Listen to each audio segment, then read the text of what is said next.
because that's not where Audi have been in their motorsport years. So, to go back to your original point, Nico Hülkenberg, I'm hoping his experience, his ability to help develop a car and set up at the track properly will be a massive asset to that team. I think Gabriel Bortoleto is a very good choice to get alongside him because he's a fine driver. He will attract sponsorship as well from Brazil and attention. First Brazilian driver since Felipe Massa. Exactly. And it would be great to see Sao Paulo, full of Paulistas cheering for a Paulista on the track this year. It's going to be mega. But I think Gabriel is a super driver. And back to that mentor thing as well. Yeah. Nico Hülkenberg. I can see that happening, that mentoring. Yeah, Nico Hülkenberg will be the perfect mentor for him in that one. Although he has obviously already got Fernando. Mentor. Well, yes, but Fernando's on a different team. Well, that's my point. Isn't it funny to have a mentor in a different team? Fernando's stable, isn't it? You. I'm sure Fernando's not going to be giving him management advice all the time. I don't know. I hear it's a very open channel of communication between the two of them. Is that right? That's why I'm so interested in it. So let's go back to your love of Brentford FC.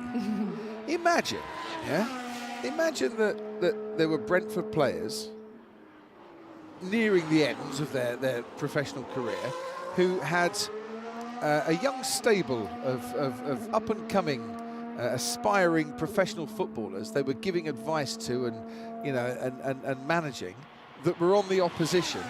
So it'd be like an Everton player tonight giving a bit of advice to one of the young Brentford players, and then that meaning that Brentford scored the winning goal. No, I was thinking more the other way round, to be fair, like a Brentford player giving a youngster at Everton advice, and they go and then score it. You wouldn't be overly happy with that. No, that's my point. Yeah, I don't think I'd be hugely happy either. I tell you what, carrying on with the football analogy, it's so interesting when you see players sign for different teams and just slip on the shirt and you think, whoa, that looks so wrong. This looks so right. It does, doesn't it? And actually, Lewis has said he's exactly where he's meant to be.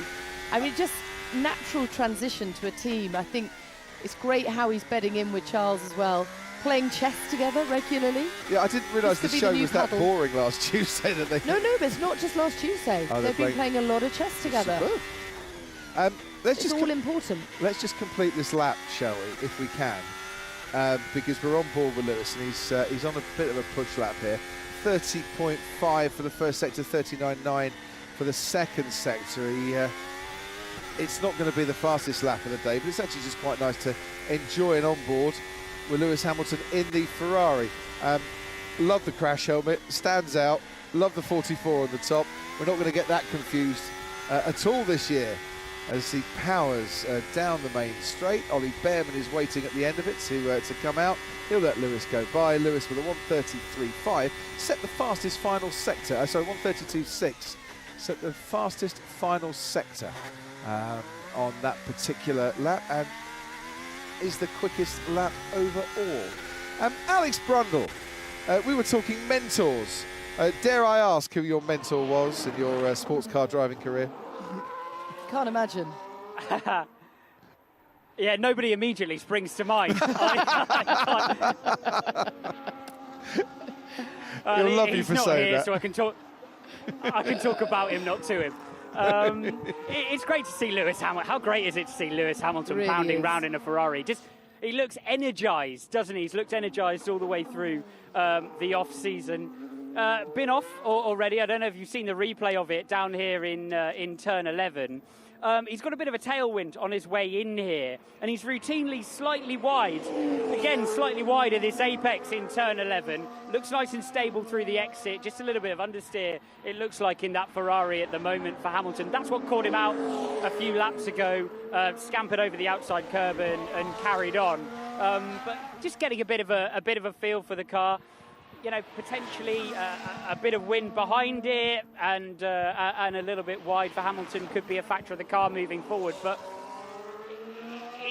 they've done so little running before the season starts. This is the first time. I mean, a couple of 100 Ks round Fiorano is not going to give you a feel for it. It's narrow, it's bumpy, and you just don't get enough mileage. So it's going to be really interesting to see that Ferrari progress. An entirely new front suspension setup for Hamilton, and everything that goes with that will take all of his experience to get his head around this year.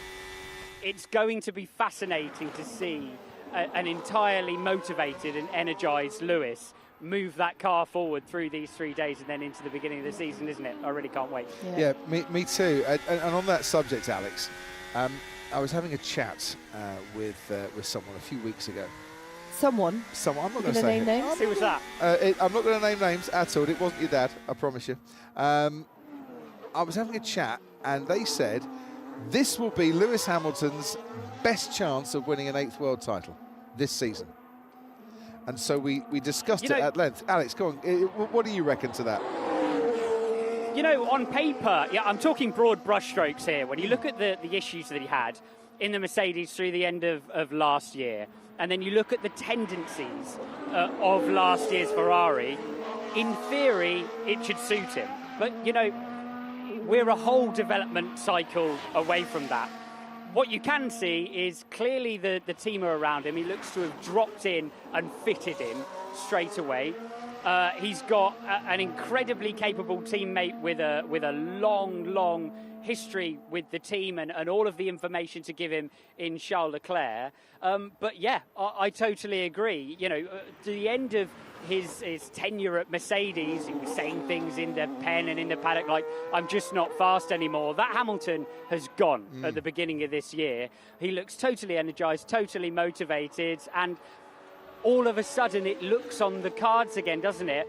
But as Max Verstappen said in the pre-season, it will be all about the car. And without the downforce and grip and mechanical balance underneath him, you know, all of the motivation and will in the world will not magic the car to the front of the field. That's a very good point. Just scraping along the floor a little bit as he headed down towards turn 1. They've smoothed off some of the bumps, actually.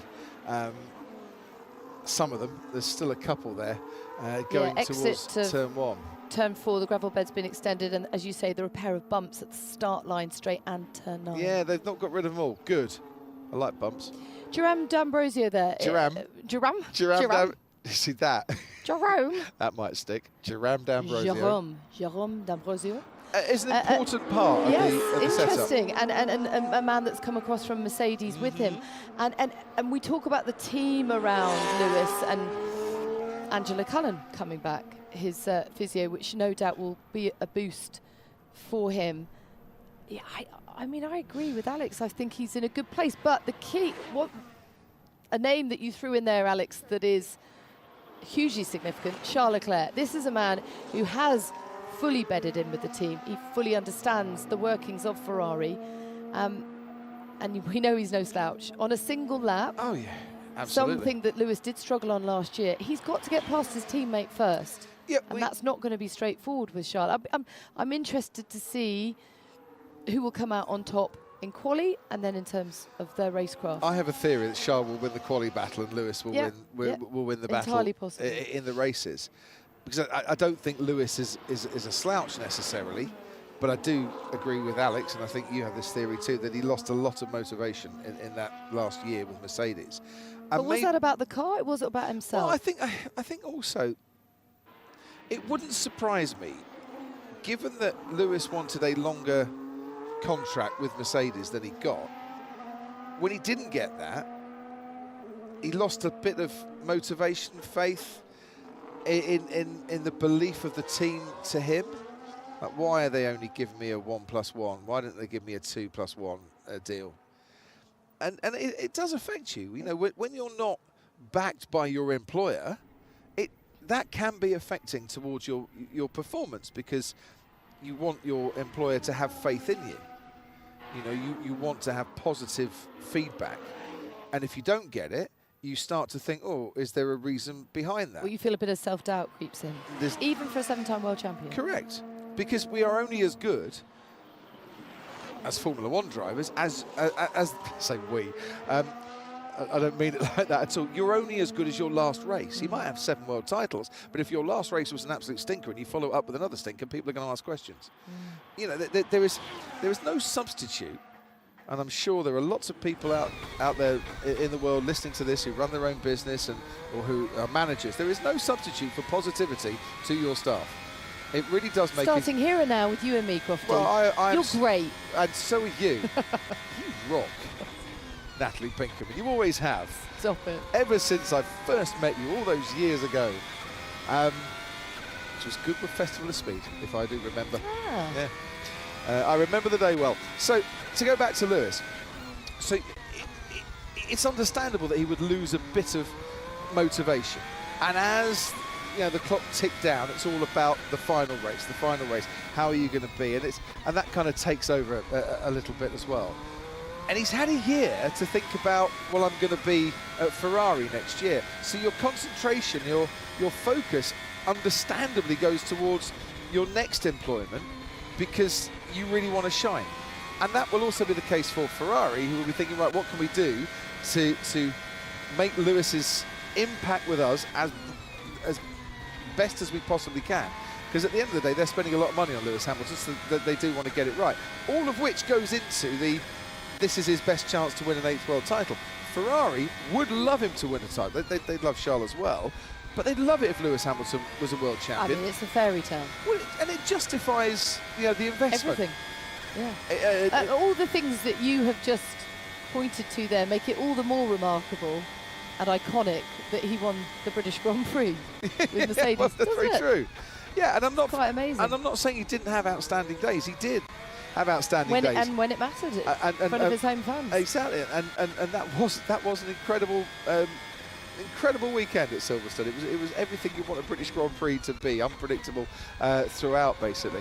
And Fred Vasseur, just tell me about him and his leadership skills. So to get the key thing, we've mentioned Jerome D'Ambrosio as kind of sporting director role, and Lewis will know him from his Mercedes days, obviously, and will have driven against him.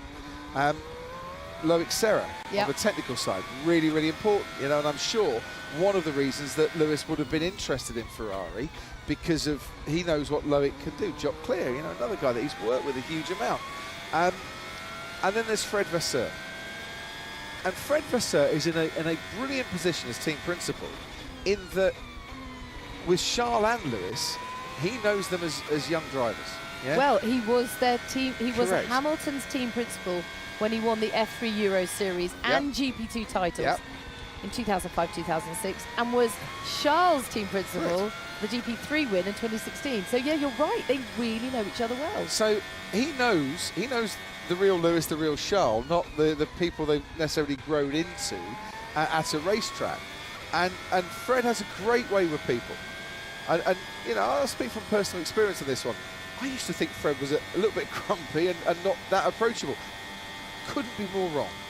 He is one of the most... grumpy, he's always laughing. Yeah, he is now, but there was a time, back in the day, he looked a bit fierce, a bit stern. I'll give him a wide berth a bit. No, and I think he has absolutely blossomed into that Ferrari team principal role. I think there is a huge amount of respect for him at the team from within, and I think the way he deals with people and the way he handles people is absolutely spot on. And both Charles and Lewis know that he won't be giving preferential treatment to the other. That's crucial, yeah. And so there's faith and there's trust in the team principal on that one. And that trust, it goes with positivity. You've got to trust your employer, and you've got to have that faith that they want what's best for you because you want what's best for them. Well, last year Ferrari had 4 poles, 5 race wins, 22 podiums, and very nearly a constructors' title, just 14 points off McLaren. Yeah. So stable leadership, an improved car. Is this going to be their year? It's the big question, and we're all asking it, ladies and gentlemen. I don't know the answer, but I've just given you 5 minutes of my theory on it, and I'm not the only person that thinks this could be Lewis's best year. We'll talk more Ferrari, we'll talk more McLaren in a moment, but there's one person we haven't spoken to, and we've been on air in this commentary box for 1 hour, 23 minutes and 15 seconds. Bernadette there Collins. She is. Hello. Oh, Bernie, we've missed you. I've been waiting all this time, but hopefully. Well, we've been waiting for you. Can we just say, before you give us anything like that is brilliant, like tidbits from the pit lane and gossip and information, strategic insight. since we last spoke to you, on your hand that holds the microphone, you are now sporting the biggest diamond on the planet. Congratulations to you and Ryan. We are so chuffed. Thank you very much, Crofty. Yes, very unexpected Christmas surprise, but here we are, another year of F1, and we'll be trying to fit arrangements in around that as we go forward. But excellent. Let's bring it back to. Can you get married on a non-Grand Prix weekend? Is that all right? You're assuming you're going to be invited, Crofty. Listen, after what she did at my wedding, she's got to invite me. Bernie, my kids still talk about you frequently. Bernie, I also need to ask, now that you're kind of all grown up and, engaged, is this why you're going by Bernadette Collins and not Bernie? I didn't make that decision, so someone else has maybe decided that for me, Natalie, because... Let's see. Anyway. I'm in trouble, Natalie. That's normally why I'm called Bernadette. Come on in, Bernard. What have you got for us? Bernard's definitely not on the list. So I wanted to bring it down here to the Mercedes garage. Kimi is just getting into the car there. We can see the number 12 on the front of the car. And we see Bono at the side, as we discussed. A lot of work went on this car when it was in the garage earlier. But what I wanted to highlight to viewers at home is we've discussed a little bit all teams only running a single car. So the number 12's on the car, Kimi's on the car, but above the garage is George Russell's name. So why have they put the wrong name above this car in the garage? Well, the reason being that single car test that we do. So they've got two sides of the garage set up. One George's named, one Kimi. They'll switch drivers at lunchtime through the day. And what they'll do over the test is today they'll test this half of the garage, and at some other point they'll test the other half. And that's a systems check, not for the cars, but for the garage, the mechanics, the side benches, the engineers, to make sure that everything's working. So just notice some teams haven't even put a name above the garage, but some have, and then it'll look wrong for some drivers, but right later on this afternoon. And I'm interested, Crofty, how busy that makes their lunch breaks. What lunch breaks? Yeah, well, exactly. What are the pros and cons of flip-flopping it through the 3 days of testing versus... Oh, might want to check the floor. Oscar's car. That's Oscar out of turn 2. Oh, just lost the back ends as he got on the power there. That's the sort of thing that can easily damage a floor. Don't think of a floor as a flat surface. It's 3D underneath there, and you start going over those serrated curves. That's not what you need. And as a reminder, that is the only McLaren that will be used over these 3 days. So just explain to us then the pros and cons of flip-flopping versus giving one driver a full day. Well, look, the pros and cons first and foremost are you're negating the risk of one driver losing out a lot of testing time because the weather is pretty rough. And you might think, well, they're in Bahrain, for heaven's sake. It's going to be hot and sunny every single day. Well, it's not hot today. It's 15 degrees air temperature, and the wind is picking up, as it can do later on in the day. And it's going to feel quite cold out there. And the weather forecast, and thank you very much to Stephen Tandy for this. Weather forecast for tomorrow's rain. Aston Martin with their 3 sets of inters. Exactly, yeah. They've played a blinder. Yeah, rain from like 10 o'clock onwards. And quite a bit of rain as well. So by flip-flopping the day, so Liam Lawson is due to do all of tomorrow. So it might just be that he doesn't get the best conditions, if that is the case. And then Max gets the full day on the third day. And it might rain on the full day. You're not exposing the driver to the physicalities necessarily by only doing half a day, and also things can go wrong in testing. Reliability problems and issues can hit. So rather than having a driver do a full day and an hour into it, they I don't know, rear wing drops off or whatever, and they lose a huge amount of track time, or there's a crash and they lose a huge amount of track time, you're reducing that risk that it's going to completely wipe out their testing as well. The only other team with inters and wets, Haas with 1 set of each. We haven't talked about Haas very much. No, but I assumed that you would want to at some stage. Well, I definitely will. Right now, because I want to give a big shout out to Laura Muller, who is the first full-time female race engineer for Esteban Ocon. Woohoo! That is a big moment. Yeah, and look, that's no no tokenism on that one. Laura's been in F1 for a long time and is absolutely the right person Fully earned it. to move up onto that one. They've had a bit of a reshuffle behind the scenes. Pete Corolla, long-time team manager, has left. He's, I think I can say this. Yeah, I'll say it anyway because I actually have read it. He's off. You've committed to it now. Well, he's not started yet, but he's off to Cadillac. And we are still waiting for the official Cadillac announcement. I think they've just had it. No, they'll be on the grid for next year, but... No, sorry, I mean the announcement that he's Oh, going yeah, there. no. Oh, I see what you mean. I've seen it. I actually have seen it reported elsewhere. Phew. Yeah. And if I haven't... Slight panic on your And if face I haven't, then. sorry, Pete. But I think he's absolutely the right man for Cadillac on that one. The Cadillac news is it will happen, and it should have been announced by now. It hasn't been announced yet. It's imminent on that one, and I know the structure behind the scenes. TWG Motorsports, isn't it, that are owning 66%, I think, and then Cadillac own a third of that operation, and TWG Motorsports operate an awful lot of other teams as well, including United, Walkinshaw Andretti Racing in supercars, which Zach Brown obviously is a part of as well. But to get back to Haas, Gary Gannon has moved on, as we said earlier, and Laura's come in, and brilliant. You know, for years we've been saying Formula One is one sport, you know, and we are one, we race as one, and more people are getting opportunities now that they never had before in engineering roles in Formula One, and that is great to see. Absolutely. So how do you see Haas faring this year? 7th last year, 58 points. Esteban Ocon and Ollie Bearman, their driver lineup. Would have been 6th if it wasn't for the Sao Paulo Grand Prix, and Alpine basically making the most. It was like a Scooby-Doo episode. We'd have got away with it if it wasn't for those damn pesky kids. Extraordinary for Alpine. Yeah, what a weekend it was.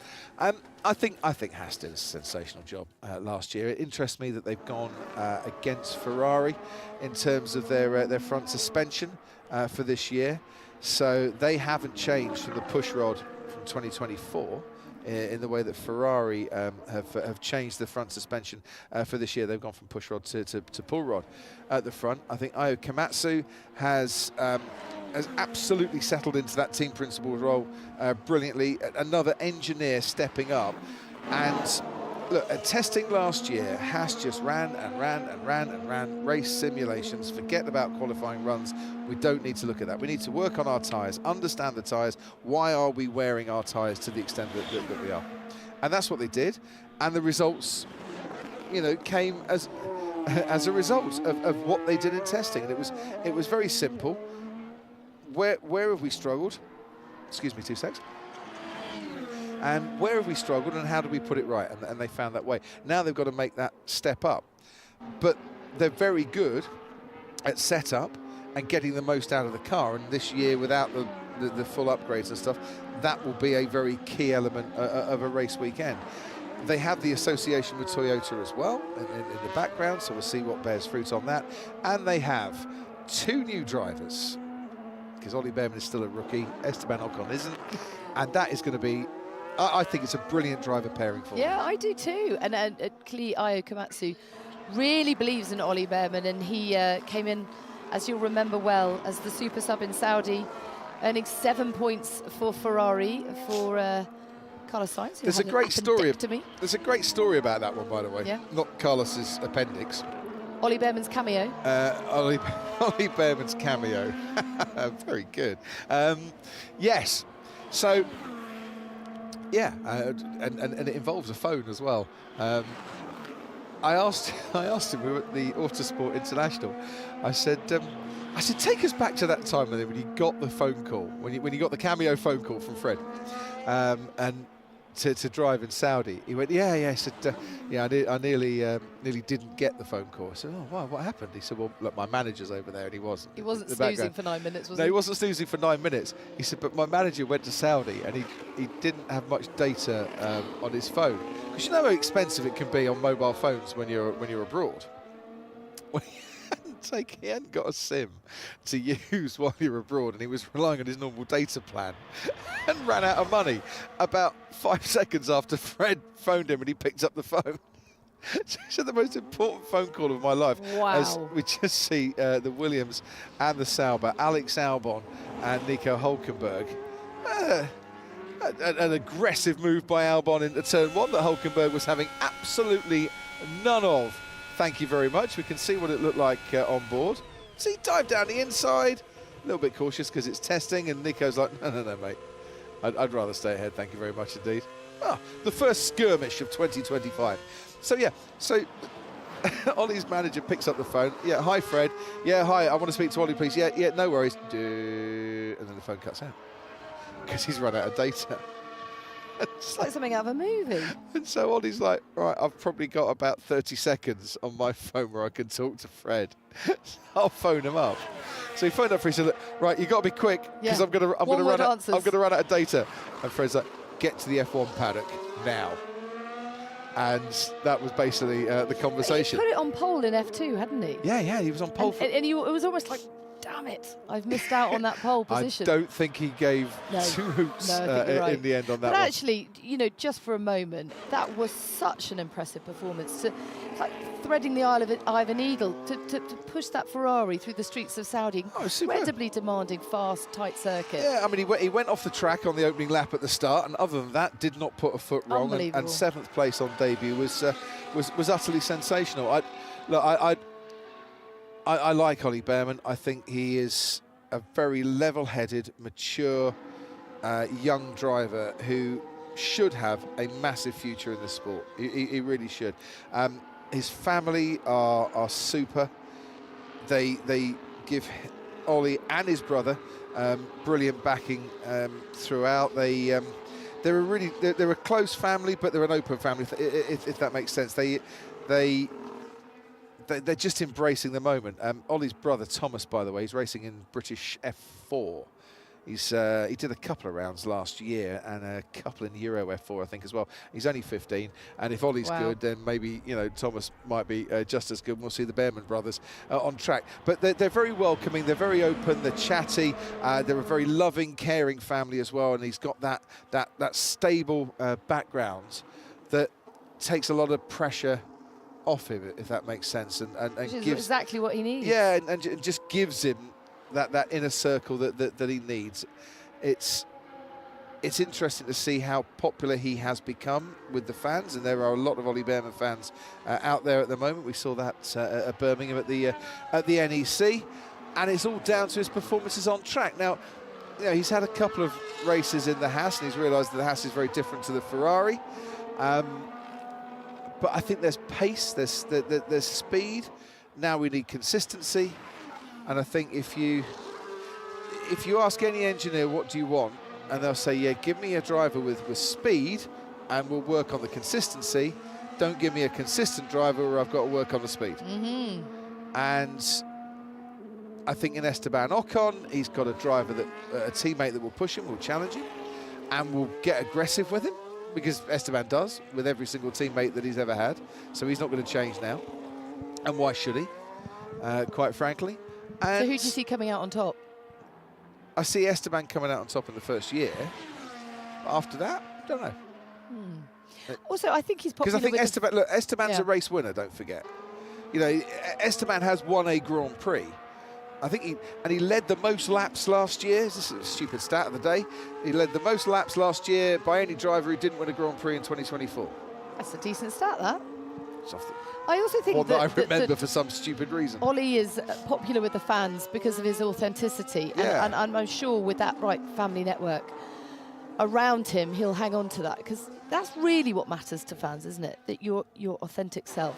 Oh, absolutely, and he is. He's genuine. He's authentic. And he's up for a chat at any time, which is always good. I can't wait to see how this season pans out for him at the moment. And yes, he is bottom of the timing charts with a 1:35.6, but do not take that into consideration as yet, because they're all doing various different things and different runs, including this man here, Lewis Hamilton, who has set a couple of personal bests so far on this lap. Liam Lawson with a 1:31.9 on the hard tyre, has the fastest time, and Lewis Hamilton has just gone second fastest, a tenth and a bit behind him. I think when we get into the final day, or maybe midway into the second day, I'll start to concentrate on the times a little bit more. But, you know, we have to give you this caveat, ladies and gentlemen, so no one gets carried away at this moment. Fuel loads, engine modes, tyres make a huge difference to times. Nobody knows what the fuel loads are, and no one knows what the engine modes are. And, you know, Mercedes, we talked about that Mercedes engine in 2024. They were running that so turned down and still beating, you know, the opposition, because they didn't want to lap everybody, you know. Well, sandbagging is an interesting phenomenon, and see, that's a couple of times. So Lewis has gone off a couple of times here. At turn 11, and that was at turn 4. So wind affected? Possibly. Although, that is where they're vulnerable to the crosswind. I mean, I'm not watching the wind every second, but, and you're right, they are.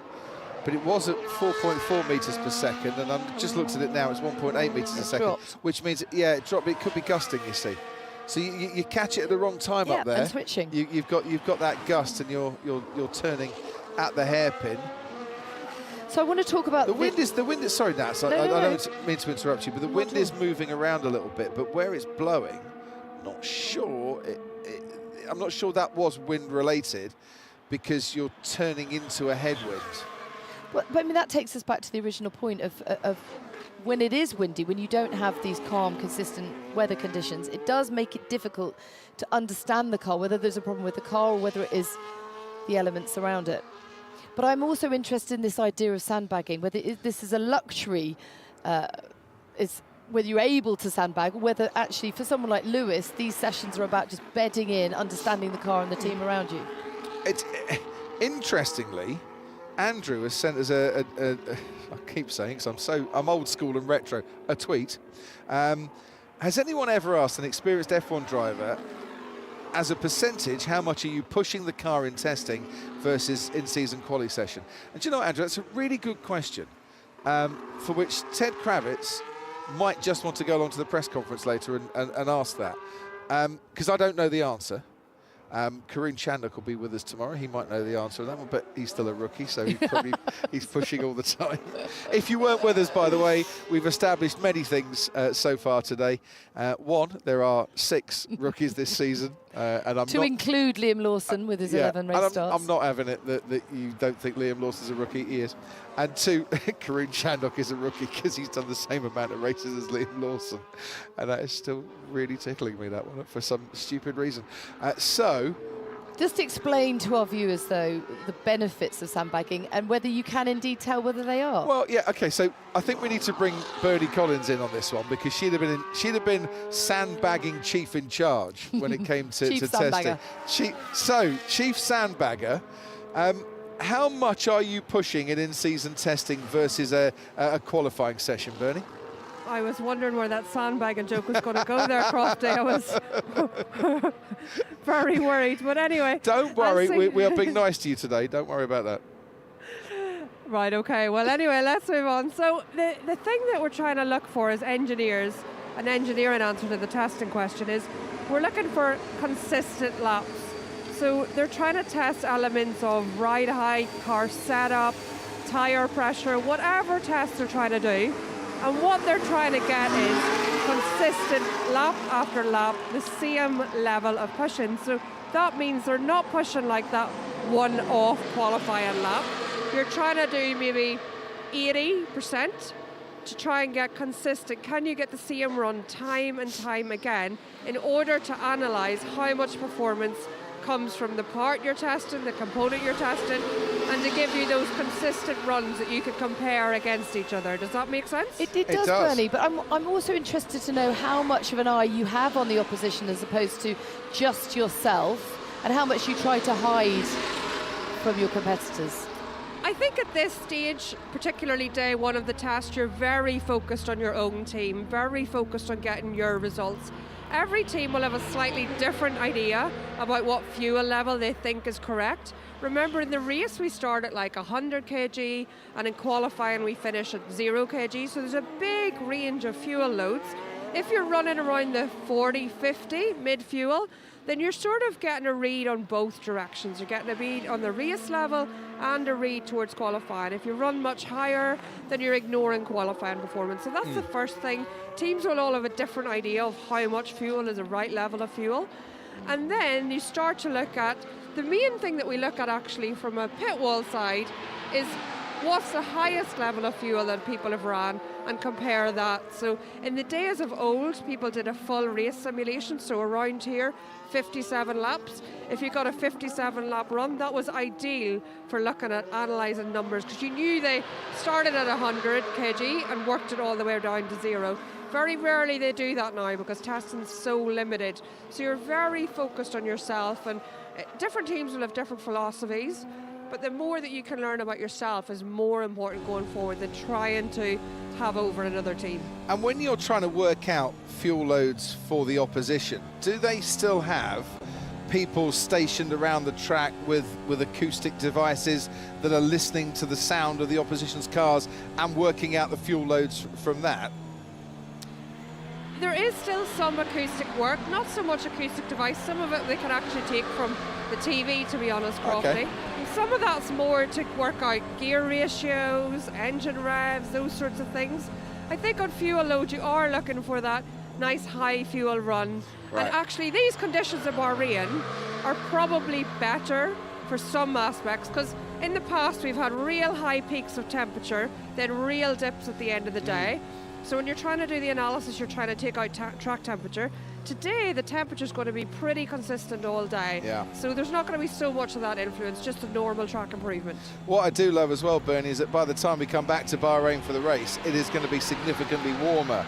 So a lot of what's going on today is not going to be totally relevant for the race weekend, which brings in a few more unknowns and unpredictabilities, which is what we want race after race after race. Yeah, and I think the conditions today should promote the softer tyres. In Bahrain, we run the 3 hardest tyres because of those high track temperatures. People with softer tyres this weekend, or these few days, with the lower track temperatures, that will make those softer tyres, I think, perform a little bit better than they would if they were run at a race weekend. And am I right in thinking that the higher deg, the tyre deg is particularly high here because it's such a rough surface? Would that still be the case?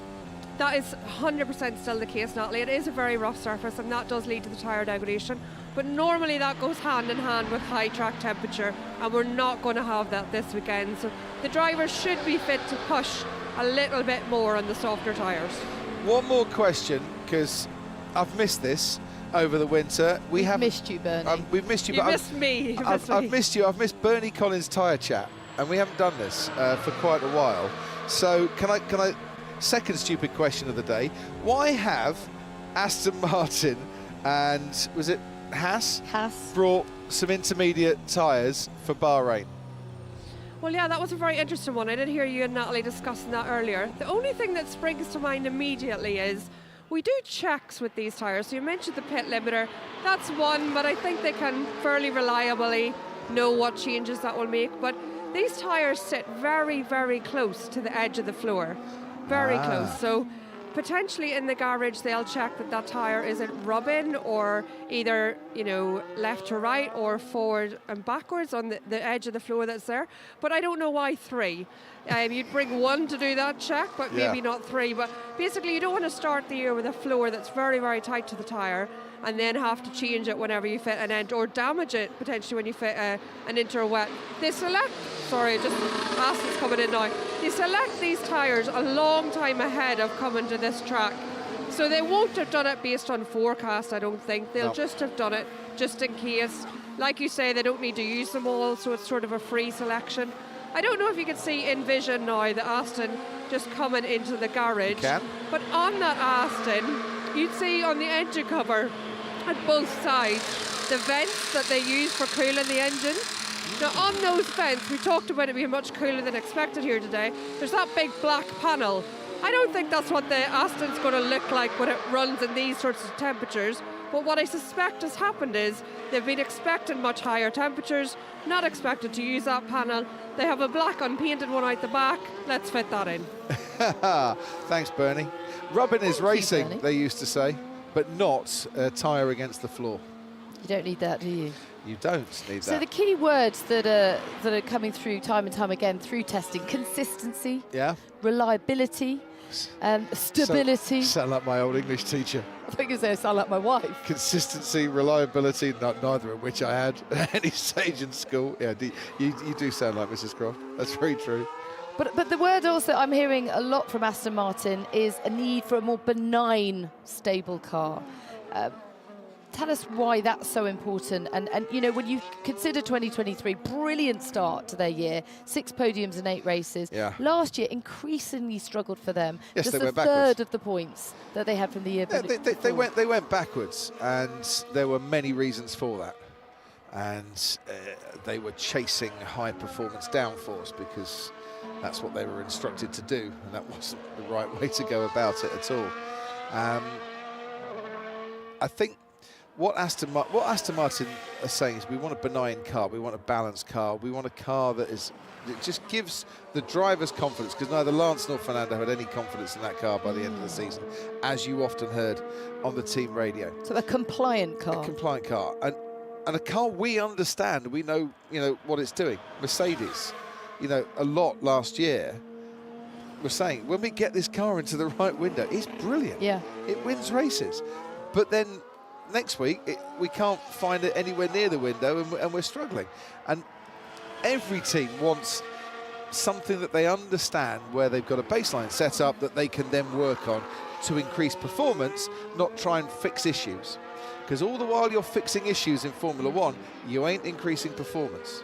You know, ask Williams on this one. All the time you're fixing the crash damage, you're not putting the performance on, because you're spending all your money on repairing the damage. It's a very distraction at the very least. It's a distraction, and it's costly, and it's you know, it is the same for every single team. But yeah, no, Aston lost their way, and I feel very sorry for some of the people within that team, because there were instructions coming that was not the right way to go, but they were coming from on high, you know, and it was proven in the upgrades that were taken to the track that didn't work. Everything was being rushed through, and that wasn't the right way to do it. Well, Andy Cowell, the new team principal, is saying that it's almost 100% new aerodynamically. Yeah. Well, it looks it as well. And I'll let Ted and Alex and Bernie take you through, because they understand the cars a lot better than I do. But it does look very, very different. You know, we're looking at an off-board of the Williams at the moment. That looks a different car as well. I love the fact that these rules that have been fairly stable, these regulations that are fairly stable, a few changes for this year, but not many, and we're still seeing differences in the cars. We're still seeing, you know, designers having their way, and you know, and new, being innovative. Yeah, new innovations coming to the track. That's what Formula One should always be about. Absolutely. Well, the primary focus for Mercedes, Toto said, in this exciting new era that he talks about, post-Lewis, I presume he means, it's about dialing out the W15's slight reluctance to turn in slow corners, plus imbalance in tyre temperatures that could make the car inconsistent. That inconsistency that you talk about, Crofty. Keen to iron those out. James Allison has said that he's pleased with the progress over the winter. Yeah, Ted Kravitz says it looks like the Red Bull, as you heard earlier.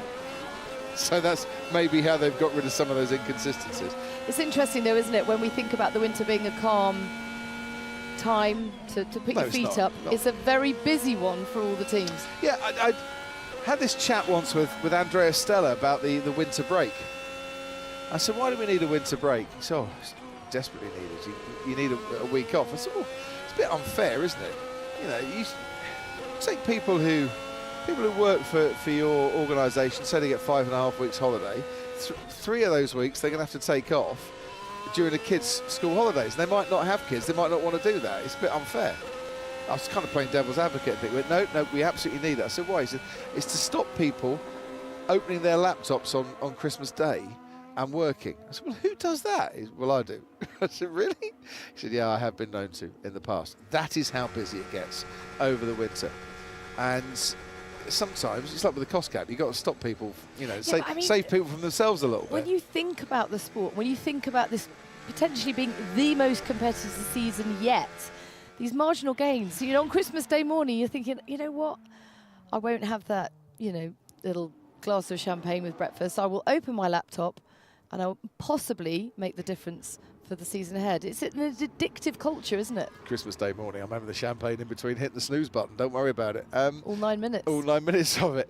No, yeah, but if everyone stops and everyone associated with producing bits for the car stops, the commercial department can carry on, of which there are a lot of people that aren't adding performance to the car that still have to work over that Christmas period because they've got deadlines to get freight, etc., shipped down to Australia. But that's another matter. But I do think it's something the sport's brought in, and it's welfare for the people within it, and it's good welfare too. It's like the curfew. I couldn't agree more. Complaining about that. We're competitive, yeah, bordering on paranoid. Yeah, but beasts. You can't open your laptop now because you'll be caught. You might have a personal laptop. I mean, I'm sure Adrian Newey, if he fancies a doodle, he doesn't need a laptop for that. On Christmas morning, he'll get on his Pencil board. and a pad. Exactly. No, I think it's good. But the actual winter period has got smaller and smaller. So we talk about, and more so this year. Yeah, correct. The race is creeping into December. Well, this is actually, yeah. We finished on the 8th of December. We've gone a week later in the current era of Formula One. But I think the thing is that the winter period starts in the summer. You're working so far advanced on these cars. Like you said, the Williams car for 26 in the wind tunnel on the 2nd of January. You've got to do that because you need to identify problems while you've still got time to address them and fix them. And next winter is going to get really, really busy. They've not announced the whole testing schedule yet, but there will be a lot more than just 3 days of testing next year. So, by the time Kimi Antonelli gets to the first race of the season, he'll have completed he'll have completed probably 2,500 kilometres of winter testing, I would imagine, if the car's going all right.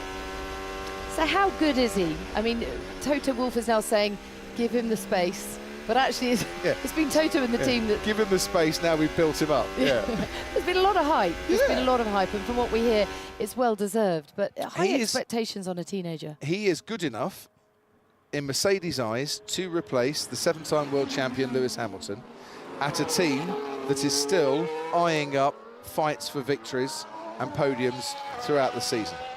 And that's the basic facts on this one. How good is he as a driver? He has shown a lot of promise, I think, in his junior career. He comes from a motorsport family. His dad's a racer as well. Mercedes have identified him as a very special talent from very early on. Let's see how he cuts it in F1.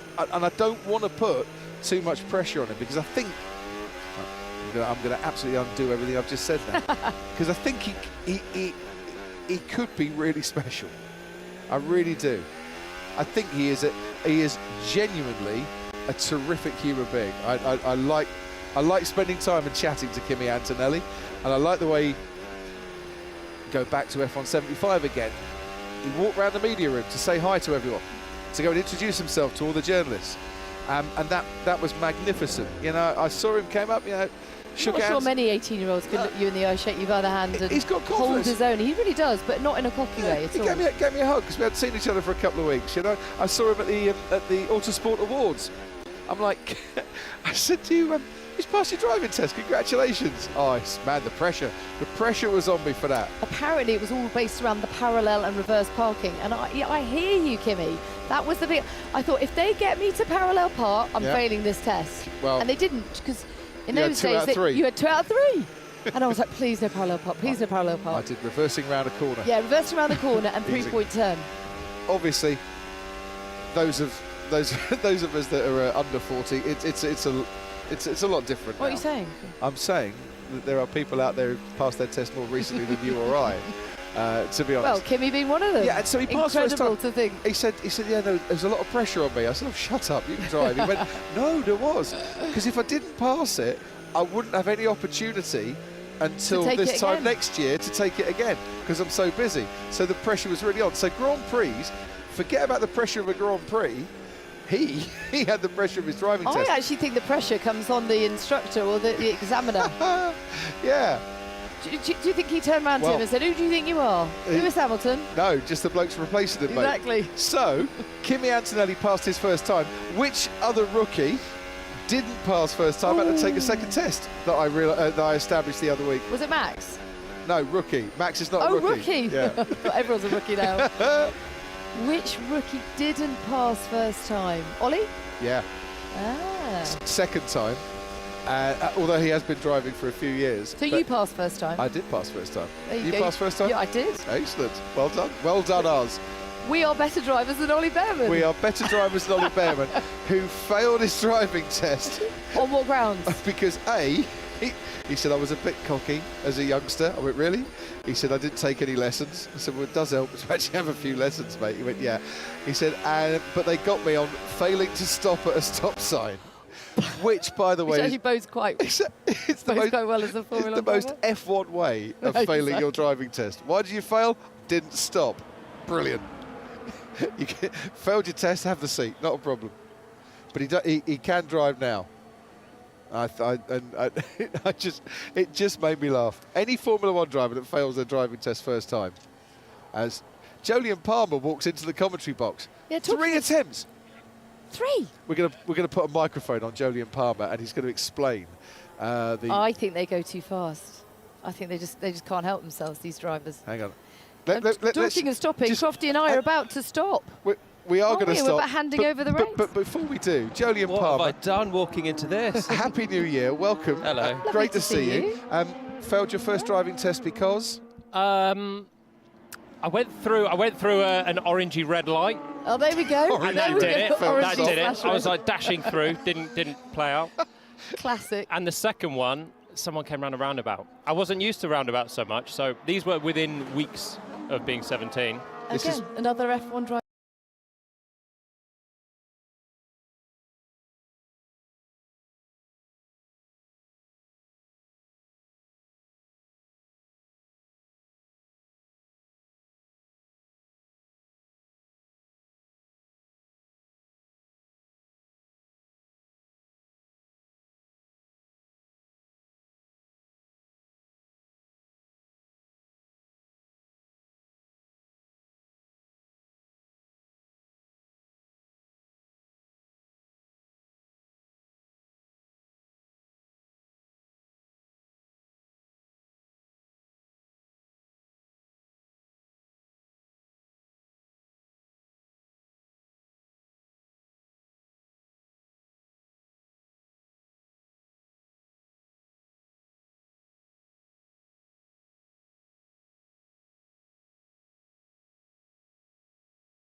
Hamilton, in his build-up to running today, has driven cars from 3 different years, including this one. He's had some private testing, he's had some filming days, and he's already spoken, Jolyon, of his admiration at how quickly Fernando Alonso and Sebastian Vettel were able to win with Ferrari, which I think might speak to the step change going from one team and an amazing era with that team to a completely new setup as we ride on board with Jack Doohan going wide at turn 11. Yeah, same corner as Hamilton earlier on in the Ferrari. Doohan, turn 11, just picking up a bit too much understeer, carrying too much entry speed and washing wide. And that was Lewis just sprinkling the gravel, exited turn 4, going wide and over track limits on that lap that we just saw. But no one's having huge moments. The Doohan one was just, it looked so sedate, didn't it? Just understeering wide, needed a bit more front end. But it's all comfortable. The driver knows there he can wash wide, and it's not a leery scary moment for a rookie driver. And the same for Hamilton. He can fight the rear of the car at this corner. You're at the end of the lap, the tyres are starting to peak in temperature, especially coming through the fast corners. But all of the cars look good. I remember being trackside last year here and watching the Mercedes, and it was Hamilton or Russell, it didn't matter which one, and it was snappy, it was horrible. I haven't seen any car that looks like it's not very drivable right now. All looking good right now. Let's see how things are looking down at Aston Martin. And we check in for the first time today from our team to Ted Kravitz. Thank you very much, Alex. Yes, hello to you, hello to Sam and Jolien in the commentary box as well. Now, let me bring you down to Aston Martin, who haven't been exactly racking the laps in. They're just doing a fix in the cockpit, and then they're going to finish some setup work before Fernando Alonso goes out again for a longer run. You can see Mikey Brown, the chief mechanic here, or the lead mechanic on Fernando Alonso's car, with his arm deep inside the footwell, and there's been a lot of attention in that area. There's something that Fernando's not quite happy with. Got a whole box of tools to try and get this right, and a scalpel there as well. We can't see exactly what it is because, well, Mikey can hardly see it himself, Alex, but it's something they do need to get right before Alonso goes out again. So it's kept them in the garage, but the positive news from Aston Martin is that the early signs are this is a much better car, much better handling than what they had this time last year, and that is surely good news both for Lance Stroll and for Fernando. Has a nice feel to it, some good front end grip, and something with which they can do. So yeah, that's going to be something interesting. But I have two questions from down here for up to you in the commentary box. First of all, talking about Ferrari wins on debut, was it not Fernando Alonso 2010 Bahrain, his win on Ferrari debut? And the second one was Sebastian Vettel. I think he won on his second outing in Malaysia, was it not? Was that 2015? 2015, second race. Ha! Okay, good. All right, well, that's the questions answered. Second question to Sam Collins. Which is the other, and I think I know the answer to this one as well, which is the other chassis? Sam, you teased us with the news that there are two chassis in this pit lane that have just been updated, but essentially it's the same tub. The first being the Williams. Is the second one Haas by any chance? Well, as we just saw something, I think, fly off the back of the Red Bull there, Ted, going down the start-finish straight. No, I spoke to Haas about this. I thought the same about the Haas, and I'll explain why a little bit later. I asked the team, and they have said, no, it's a new tub on that car. It looks very similar to last year's tub. I'll leave you guessing as to who the other team is, and I'll put it out there who've confirmed teasers from Sam Collins. That they are using last year's chassis. There may be one other FP1, Sam. There may be one or two other teams as well who are doing the same. I haven't had it confirmed from them. I have asked the questions. Leave you guessing. Honestly, it's not a murder mystery, Sam. Well, speaking of murder mystery, if you get too close to the back of the Red Bull, you might end up being the centre of one of those. They hate people having a good close look at the back of their car. So there you can see the rear torsion bars. We've got a great shot of it. And now we can see the shape of the rear of the side pod of this car. Now, Red Bull have pursued a very, very similar car concept to the car that they used last year to win the Drivers' Championship with Max Verstappen. And I think that's because they also are one of these teams with an eye on next season. They've lost their superstar chief technical wizard, Adrian Newey. He's at Aston Martin now. That's a team that needs to find its new feet. It's got a new power unit partner in Ford. It's developing its own power units in collaboration with Ford at its factory in Milton Keynes. There's a lot of change happening with that team. And I think they need to be focused a little bit more on next year. And that's why that car has quite a similar concept to last year. But then again, it's Red Bull. They've never done great big revolutions. They tend to just go step by step. And if they do try a big revolution, as they did in Hungary last year, it doesn't work out too well. On board with Lewis Hamilton. Alpine are the other two, by the way, just for what it's worth. I tried to leave it in the air. I think I'm contractually obliged to give answers rather than leave questions. This is looking backwards. No one's going to tune in now. That's well, it. That's the spoiler's end. over. Spoiler alert. There we are. Enjoy the rest of your day, folks. Please keep. It's Alpine. Yeah, there we go. It's Alpine. It's job done. That's not the only reason people were watching. We are heading into the final real corner on the racetrack, which is turn 14. Sam Collins, Jolien Palmer, I'm Alex Jakes, and we are heading down the main straight with the new Ferrari driver trying to be Just the second driver in Formula 1 history to win the title with McLaren and Ferrari by the time he is done with the Scuderia. That's his aim. Albon out front, 31.5. Our usual thrilling proviso that the testing times don't mean a lot. It's the language of the cars around the track, what we can see trackside, what we can observe. The fuel-corrected times, another moment for Hamilton at turn 4, which is proving pretty tricky. Once again, he's disturbed the gravel on the exit of that corner. So on Ferrari debut watch, as Ted said, Fernando Alonso on debut, 2010. Sebastian Vettel was leading the race, had a mechanical in the Red Bull. Alonso was there to sweep in and take a euphoric victory. Sebastian Vettel then took his win, second race in Malaysia. But also remember Kimi Raikkonen. First race for Ferrari in 2007. In Australia. As well, he wasn't a champion at the time, but he would become one at the end of the year. And then Michael Schumacher, of course, switched to Ferrari on the back of 2 World Championships in 94 and 95. And it took him 7 races to get a win. Was that Spain? And that was Spain 96. And that Ferrari was horrendous. And he got a win in 7 races. And then he put in one of the great... We were talking about Max Verstappen's incredible performance in Brazil last year. And the one that sprung to mind to compare it to was Schumacher in the rain in 1996 in Spain. He was at one point 3 seconds a lap faster than anyone else on the racetrack. Amazing drive. The John Barnard designed Ferrari F310.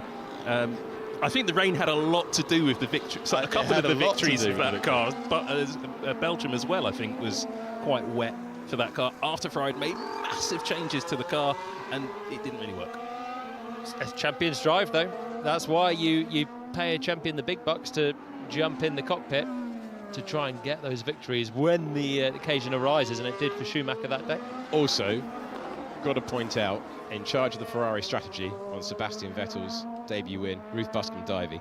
If I don't mention that, I imagine I'm going to be getting a block caps text at some point in the next few minutes. So she was at the filling in for the usual head honcho, and it left her at one point with a 100% win record for being Chief Justice. So there you go, which she really enjoys telling that story, and I think if I'd been responsible for a win on debut in the role, I would do the same as well. Ruth will be joining us on Friday for testing coverage, and yeah, Friday. I had to rewind that in my head because it all feels wrong, because it feels like we're on Friday now with day 1 of running, and we check in. Kimi Antonelli, one of the greatest hyped rookies coming into a championship, not troubling the apex at turn number 1. This wonderful gyro camera that we have on board, with a driver that Mercedes have launched up through the ladder at incredible speed. One of the reasons that Lewis Hamilton ended up going to Ferrari was the 1+1 year deal that they gave to him. That gave him an option to leave. The reason that they were considering the 1+1 year deal, they did not want to lose the opportunity to promote Antonelli to Formula 1. And after an incredibly intensive process of testing old machinery around multiple racetracks, not just your typical testing racetracks, but very, very extensive testing program, including locations like Abu Dhabi. Antonelli now finds himself in a Formula 1 official pre-season test, and he's been at pains over and over and over again, Jolyon, to say, I'm not replacing Lewis Hamilton, I'm just the new Mercedes driver. He's just saying, I'm my own man, drawing a line, but all eyes are going to be on him.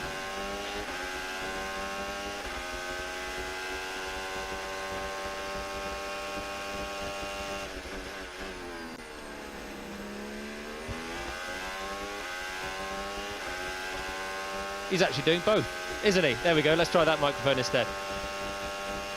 First day back, isn't it? Yeah, I'm so excited by Antonelli as he just pops a better time on the board there, hooking it up through 3 sectors. And yeah, he is replacing Hamilton. That's the reality. It's tough for him because he's so young. Yeah, he's rocketed through the junior categories, 18 years of age. As Crofty mentioned, he's only just passed his driving test. And you know, I felt pressure on my driving test, let alone then rocking into Formula 1. He was doing a driving test as a Mercedes for Formula 1 driver. Madness. Yeah, I mean, the pressure on this guy's shoulders, I think, is immense. We know what happened in FP1 last year in Monza. He had a crash very early, but we also know he was very quick when he did that. And I think, aside from Hamilton and Ferrari, Antonelli and Mercedes, to me, is the other huge story of this test, really. Can he look accomplished? Can he find sort of Formula 1 form really quickly on? Because, you know, FP1s they're a different beast. You've got the regular drivers getting into their routine. They're not trying to do qualifying laps. Antonelli was in Monza and it caught him out.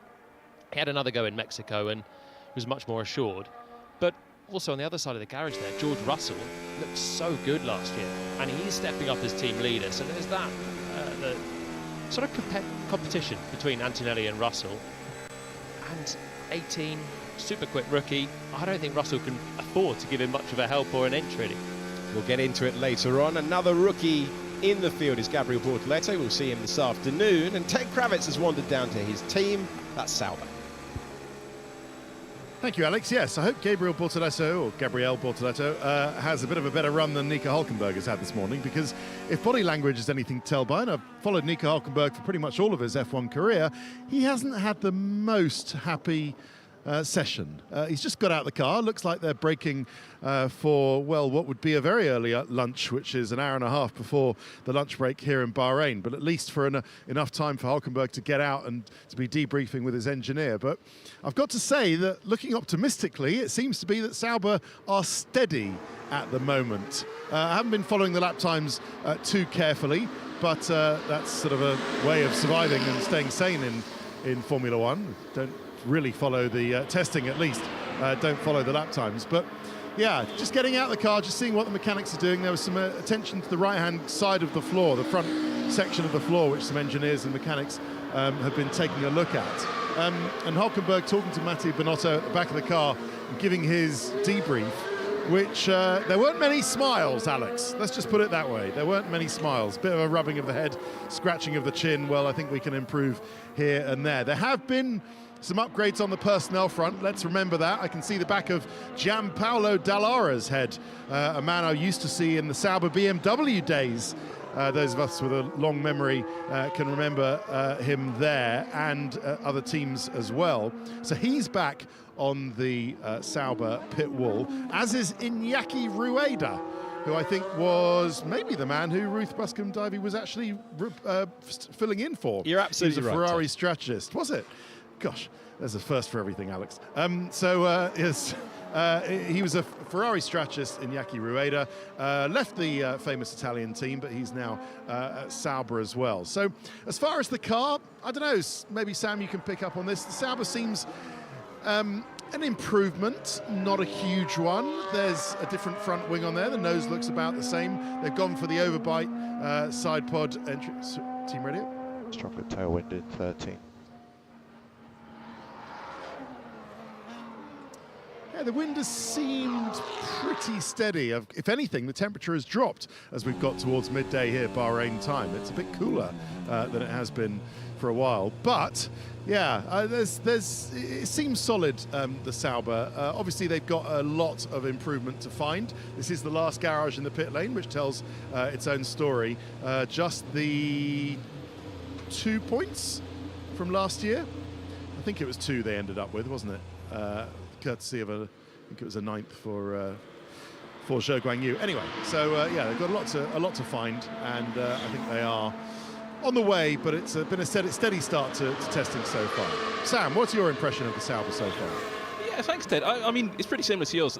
The Sauber is well. You have to look at Sauber in context, because this is the last year of Sauber in Formula 1. A little bit sad for a team that first turned up in the early 90s with Mercedes backing, then had the backing of BMW, was owned by BMW for quite a few seasons, became very, very competitive. Then has since then sort of wandered around with Ferrari power units, struggled a little bit, never really been back towards the front. But next year they become the Audi Formula 1 team, and that's really the focus for that team right now. So when I look at that car, and this is one of the teams that haven't actually got, they haven't come back to me, but that car looks incredibly similar to the concept from last year. I think for this season, for Sauber, it's all about building up to next year, becoming Audi. That's what Mattia Binotto is going to be focused on. They're going to lose that Ferrari power unit. They're doing their own transmission. The reason for that is to make sure they can build their own gearboxes when they have that Audi power unit in the car next year. And being last in the Constructors' Championship at the end of last year, not the worst thing. Certainly, and you certainly wouldn't be too upset about being last in the Constructors' Championship middle of next year. Yes, it means you're going to lose out on some prize money, but I think Audi can afford it. But also, it means you have the biggest aerodynamic testing allowance for the development of your 2026 car. So when Audi starts at the beginning of next season, that car should be pretty advanced. They've got a bit of an advantage over all of their big manufacturer rivals. They've just got potentially a really painful year if they're not working on the car for this year, because it was 4 points they got last year, but it was all from Joe in one race in Qatar, the penultimate round. And apart from that, they barely threatened the points. And if they're still looking towards 26, it makes complete sense there. Hülkenberg and Bortoleto at the wheel, complete driver change for them. But for those guys, they're in this for the long term. They're in this for the Audi deal for next year, for the manufacturer presence, for the budget that's going to come with it. And they've just got to get through this year and try and get the systems. There's so many other things on the track side.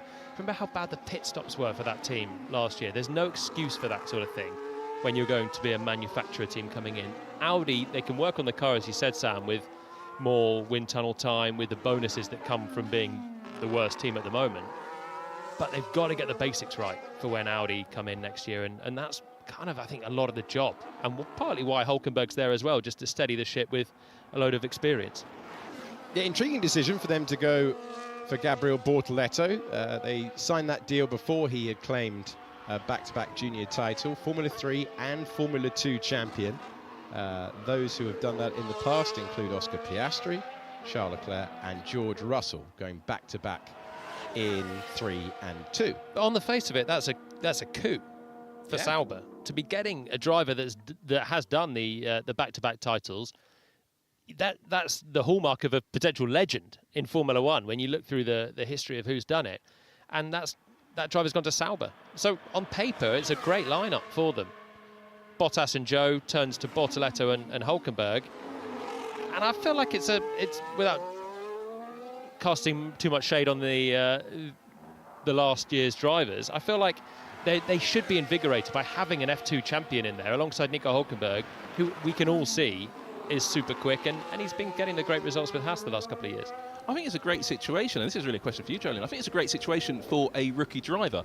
Lots of attention's going to be paid to Antonelli. He's in the Mercedes. That's a top team. He's up against George Russell, a top driver. He's got a lot to prove. He's got a lot of pressure. But you look down to Bortoleto in the Sauber. Nobody really expects too much from Sauber because they're becoming Audi. If the car's slow, nobody really minds. It's going to be fine. No. And the pressure isn't on him. It's only about beating your teammate, surely. No, well, it is, but when your teammate's Nico Hülkenberg, that's easier said than done. Yeah. So I think this is one of the big fallacies in Formula 1, that it's easier to come in as a rookie at the back. I don't think it's necessarily true. When you look at the rookie performances of, let's say, Oscar Piastri compared to Lando Norris, Piastri is generally behind Norris, in fact, pretty comfortably in the qualifying head-to-heads, as an example, over the last couple of years. But because the McLarens have been at the front, if Norris is on pole, Piastri could be third.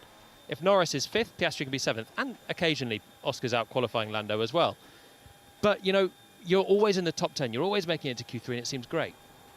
Whereas if you're in a slow car, you could just be plonked at the bottom of the field, like Logan Sargent, who can be a few tenths behind Alex Albon, and rather than being fifth and eighth, he's just constantly last and constantly right at the back.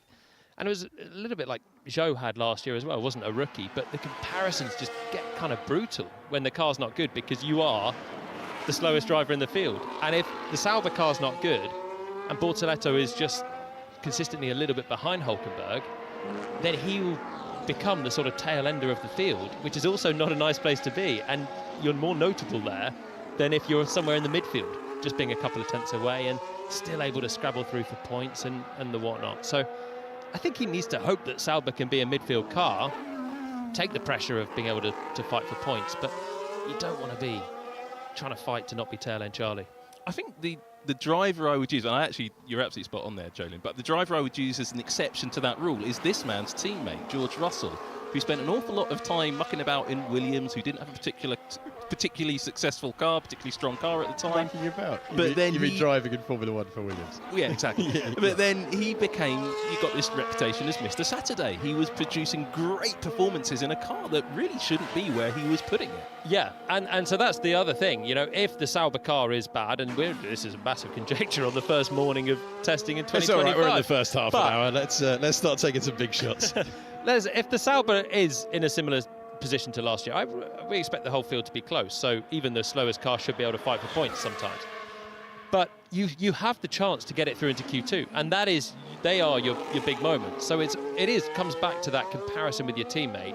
And if Bortoleto in the slowest car, if it is, can beat Hülkenberg, he still looks like a legend. And that is the George Russell Mr. Saturday, because he was producing those swashbuckling qualifyings.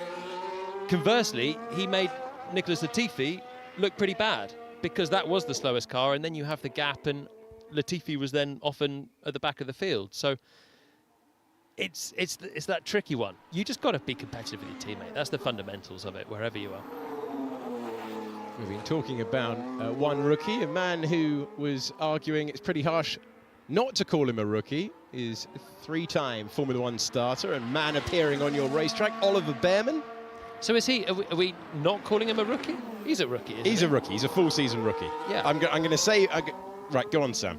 Let's see how many minutes we can take off the clock with Sam's argument that he's not a rookie. Ladies and gentlemen, Sam Collins. I sort of want to apply NASCAR or IndyCar's rules to this, that if you've raced, you're not a rookie. Therefore, I don't There's count. the experienced Jack Doohan Exactly. with one Grand Prix start. But he's not a rookie. Pietro Fittipaldi, if he comes and subs in at some point, he wouldn't be a rookie. Vasseur, if he finds himself, due to Max Verstappen being a bit naughty at some point in the first half of this year, if he finds himself in a racing bull, he might be, he'd be a rookie, but he wouldn't be a rookie if he got a full season drive in 2026. That's how I'd rule it, but I know nobody agrees with me on that. I'm going full season rookie for our Combox anyway. And Ollie Bearman, very useful to get those 3 lovely dress rehearsals with no pressure on, but different expectations 1 year on for Haas, who a year ago were playing down their chances of being anything other than plumb last and had a far more competitive season as a result. We've got a yellow flag somewhere around the 15 turns of Bahrain International for all of 5 seconds as we continue on with Ollie Bearman, part of the Ferrari Academy, which launched him up through the ladder. A brilliant debut season in Formula 2, where he was 4 times a race winner.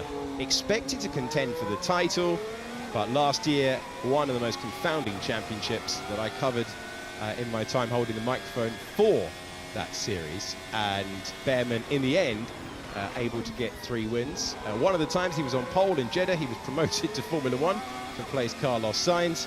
But Bearman, very, very highly rated for his adaptability, and Matsu was saying, pretty much from the first moment they ran him in FP1, they knew they were going to be promoting Ollie Bearman to Formula 1.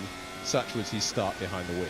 I remember watching it in Mexico 2023, and he jumped in and he was just throwing the car around with not a huge amount of margin to the barriers in that middle sector in Mexico. Hold on her. Yes, it is. You say cold? Yeah. Yeah. It is. Only 15 degrees out there, and that's an unusual team radio message. Wasn't expecting that in Bahrain in pre-season testing.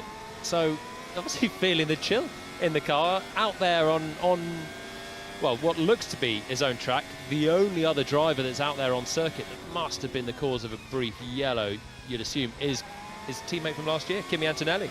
It's the Prema F2 lineup for 2024, taking to the track in Formula 1 all on their own. And we've been watching Bearman, so we know he wasn't the cause of the yellow, so unless it was erroneous. I feel like the wind is picking up as well. Copy. It's just peak weather chat, isn't it? Team radios in pre-season testing. The enthusiasm on the receiving end of that radio. Okay. For regular listeners to our lineup, I just need to point this out. I haven't brought up the weather or track limits today at all, but Jolyon Palmer has twice. But I wanted to talk a little bit about the Haas when we get another look at it, because for me, that car is really, really interesting. But Alex, I think we'll come back to that in a while. We will indeed, and looking forward to hearing your thoughts on it. Let's go down the pit lane from Red Bull Racing to the Racing Bulls. Ted Kravitz standing by. Well, not only to do a little bit more weather chat, but some attire chat as well. No shorts. In fact, you will hardly see a pair of shorts in the pit lane because, yeah, as Ollie Bearman just underlining what I was saying a little bit earlier, it seems to have got colder as the day has gone on. Certainly the wind has picked up. But we are down here at the newly named Racing Bulls. Someone should tell the people who design and make their screens and indeed the banners over the garage, because that still says RB. So it's the RB team, or Racing Bulls, whatever you want to call them. But they seem to have a little issue with the brakes at the moment. So Yuki Tsunoda is still in the car. He's going okay so far. It's been quite a productive morning, but just as we come and look at it as the repair is being made, and I can see some bits of super glue just going on to the end of a screw going into a particular sensitive bit, a mechanic moves in the way so we can't see it. That's absolutely understandable. We'll respect that, but yeah, they've just discovered something on the front axle on the brakes that they're not particularly happy with. Yuki's been in the car, in the garage for the last 10 minutes or so. Is keen to get out there before he hands over to Isaac Hadjar.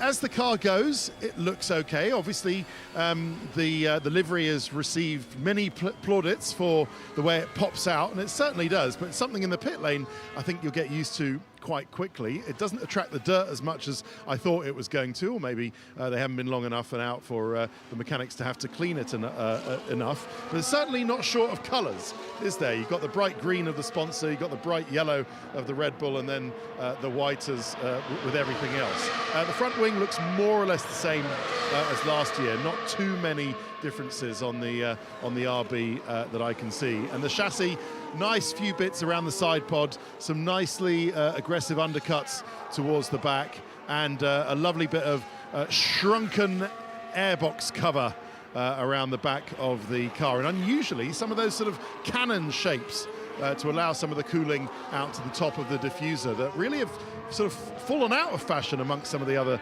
teams up and down the pit lane. But RB, or Racing Bulls, have got those sort of cannon-shaped things that I think you can see towards the back of the car. But yeah, Yuki Tsunoda still in there at the moment as this rather slightly annoying issue on the front brake drums is rectified down here at RB. I will hand the mic in the pit lane to Alex Brundle, and then I'll speak to you a bit later, guys. Thank you very much, Ted. So chilly at Bahrain International that Ted has gone for a jean setup today. And I was actually going to ask if you abandoned the shorts, Ted. I mean, extraordinary scenes out there. Arctic conditions in that pit lane. Pretty chilly pit lane at the best of times. But yeah, must be freezing for Ted to abandon the shorts. But every year I think we talk about how unseasonably cool it is in Bahrain. Every year it's always windy, it's always jackets, particularly when we're going to have the lights on later on and the sun's going to be down. It's going to be brisk. It's going to be like Vegas again, with the nighttime session, evening session. Not wanting to be a little bit foreboding, but I've been looking at the weather forecast going forwards, and Collins talks weather. Here we go. Indeed, here we go. Weather klaxon. Here we exactly. I think there's a graphic for that. Whether we'll see it today, I don't know. There is rain forecast for day 3 of this test. Light rain, but persistent through most of the day. Yes, we're in the desert, but there is rain forecast. I think only 2 teams have got treaded tyres. 2 or 3 teams in the grid have selected treaded tyres for this test. Yeah, that is correct. Yeah, so day 3 is going to be great. I'm looking forward to it because we're going to have so much technical content. Yeah, we might be seeing a lot of airtime for Haas and Aston Martin if we get. And they'll be feeling so smug, won't they? Oh, they'd be delighted. Also, when it comes down here, it can really hammer down. It was torrential stuff for Formula 2 in their test last year. That's Oscar Piastri going wide, applying the power coming out of turn 13. Is that the only time you've seen rain in Bahrain? Yes. Yeah. I had it once in a GP2 qualifying session. It drizzled for the first few laps and was a little bit slippery. Did it do anything? No. It was slippery for a couple of laps and then it was bone dry before you knew it. It's fairly unheard of, isn't it?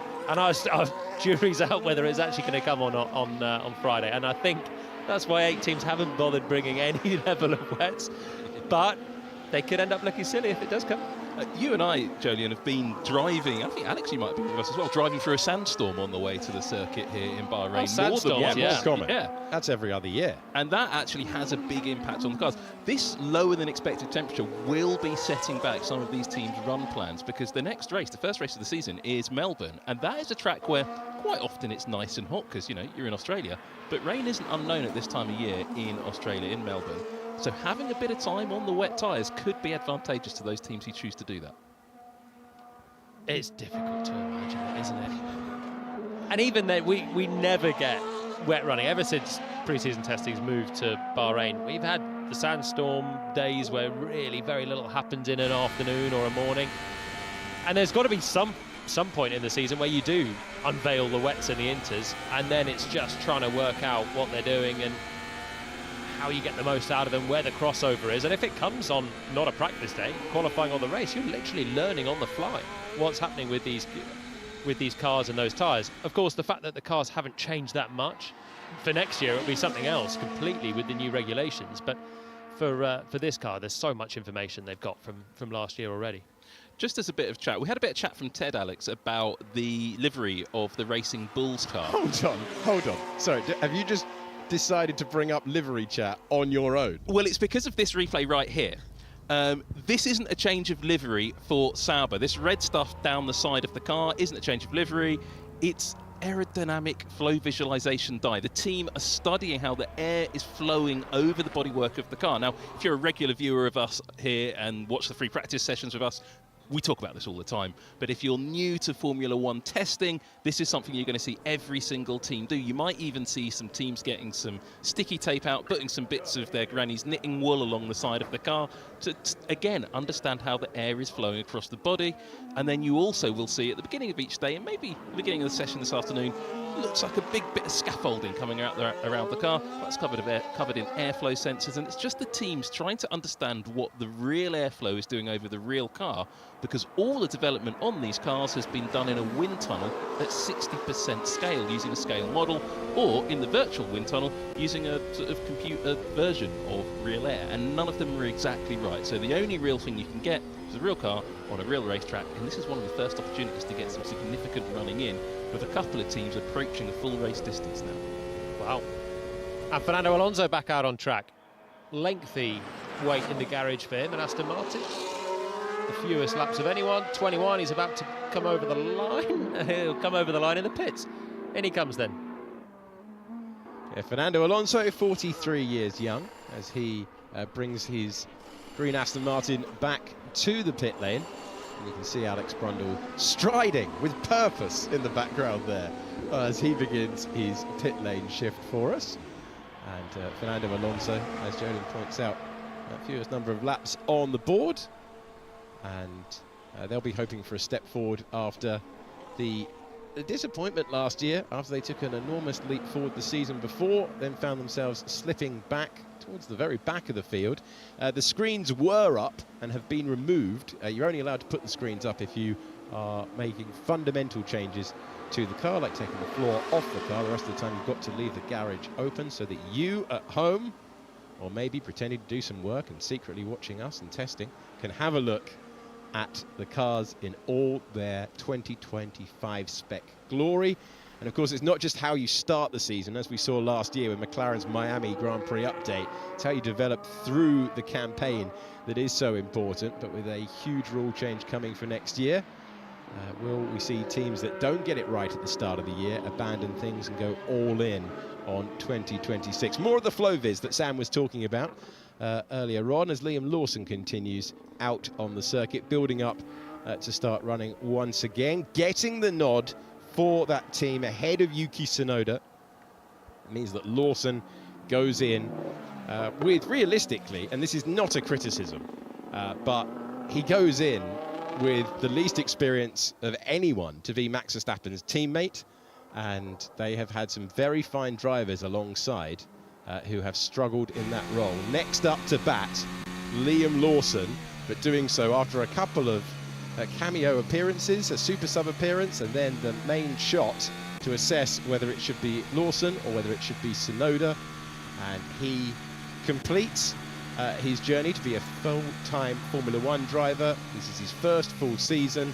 This is a driver who wasn't born into a racing family, and he's worked very, very hard to make it from New Zealand to the Grand Prix roster as he checks the mirrors to make sure where everyone else is on track. And I can tell you that Ollie Bearman's only at turn 13, so he's out there and ready to attack the circuit. One of the reasons he's sort of driving around fairly slowly, almost at a steady speed, is not just to make space on the track, but also because of that aerodynamic experiment that's clearly going on. What Red Bull have done, they've painted the upper wishbones and the pull rods with that bright green flow visualization dye, sent the car out on track to see what happens to the airflow behind them. And you can see quite interestingly, just as the car comes past the camera, it's gone the other direction, when you look at seeing it, we'll see it now, as he comes through the right-hand corner, you can see the dye is actually going downwards, just the head of the side pod duct. You can see it very clearly there, going downwards onto the leading edge of the floor, as Lawson has his own interesting downward moment. You can also see on the onboard cameras, it looks back towards Lawson's head, you can see just that little bit of dye around the wing mirror support and into that cooling inlet alongside his helmet, and that's something the team will also be studying. So this is an experiment for the team, bit like when you're going and doing your high school physics class. You've got to have an experiment, you've got to lay out what you think's going to happen, you've got to run the experiment, and then somebody sitting in Milton Keynes in England is going to have to write a report based on photos and film footage they have taken of this dye across the bodywork, and then they'll go and talk to the wind tunnel guys who'll probably say, oh, you've got it all wrong. It's a nice visualization of airflow for us as well, seeing that painted on the left-hand side of the Red Bull.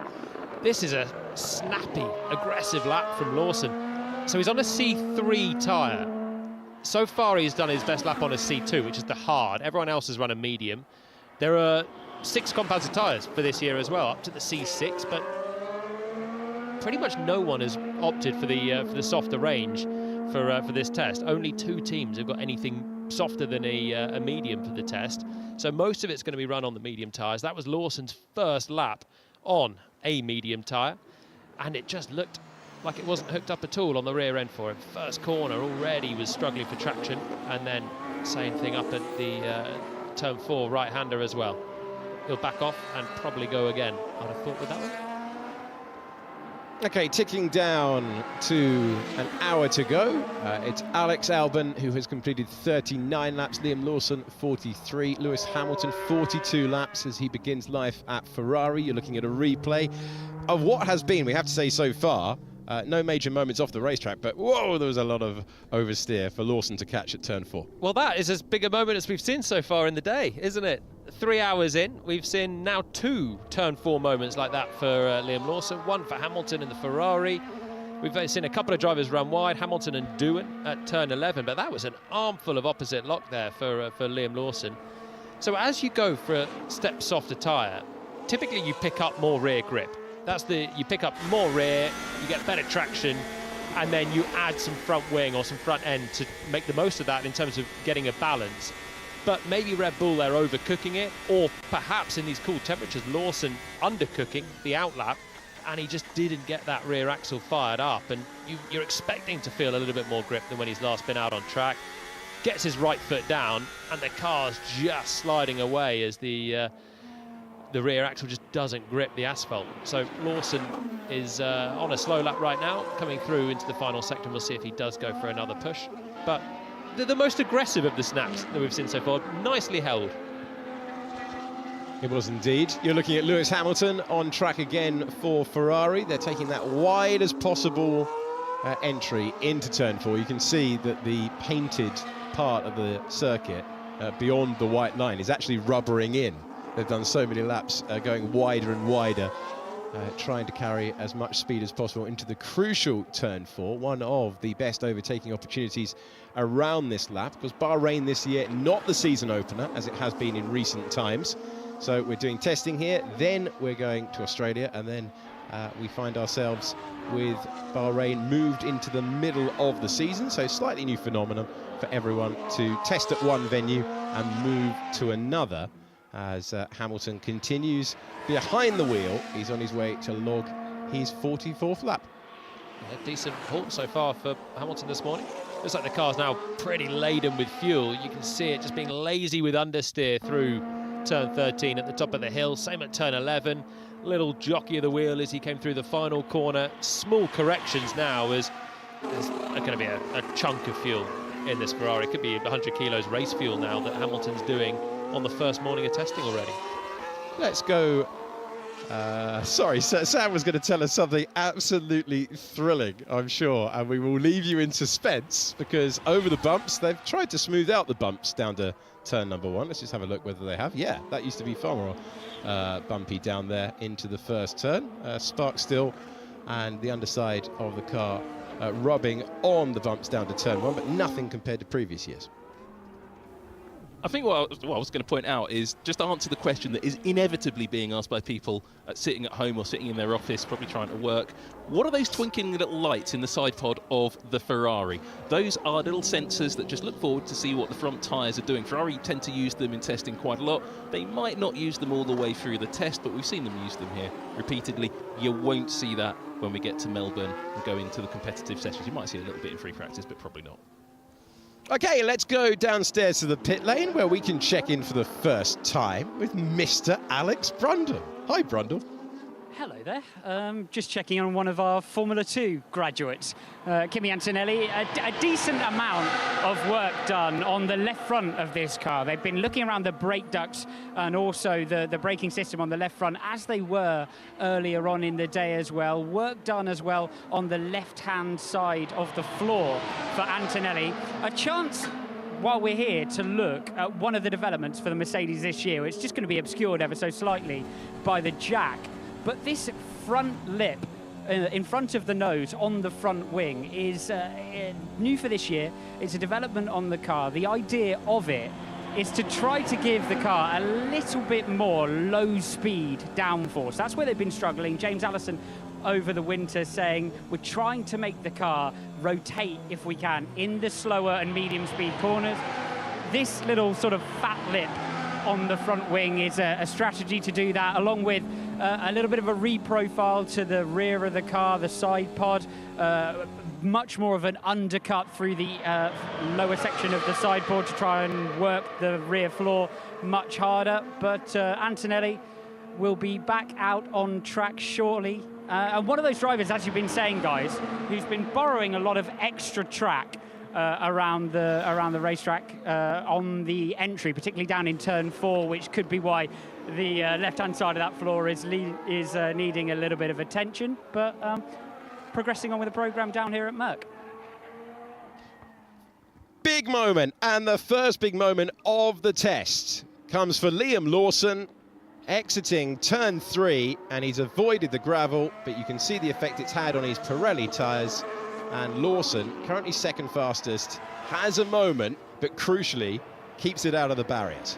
Yeah, the tyre's completely flat-spotted there. Well, that's been coming, hasn't it? Because we saw the last lap that Liam did on this tyre, and it was Larry on the rear axle, and that's coming out of turn 3. You've got big traction difficulties, particularly on a slightly dusty circuit, cooler temperatures, and as you're trying to squeeze on the throttle, you're trying to weave your way through turn 2, which is the left, and then the right as well. It's typically turn 2, which is the nasty one. And Liam, at least he's managed to get it going again, and he can get back to the pits and just simply change the tyres and carry on. That Red Bull has just looked a bit nastier than others on the rear end.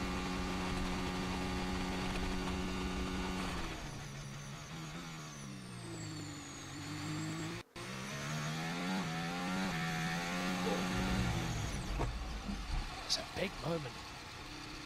He's actually kept it mostly on the track as well.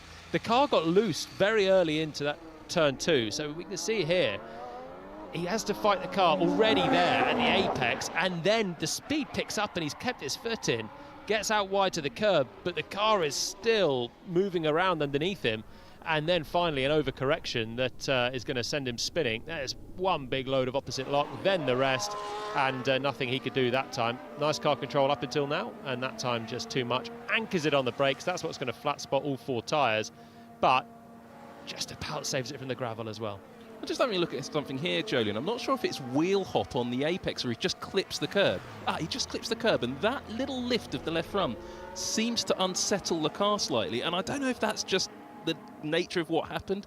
It could hint, and I just say hint because I'm not going to draw a conclusion on this, that the car and we saw it last year a little bit with Red Bull, it's a little bit sensitive to its ride height and its position. Red Bull tend to struggle on rough circuits, and maybe that's just a hint that they haven't quite solved that moment there. And I don't know. What do you think? It could be. I think that was going just before I think the rear axle was going as he went over the curb. I think it was more pure traction. It might still be a ride issue.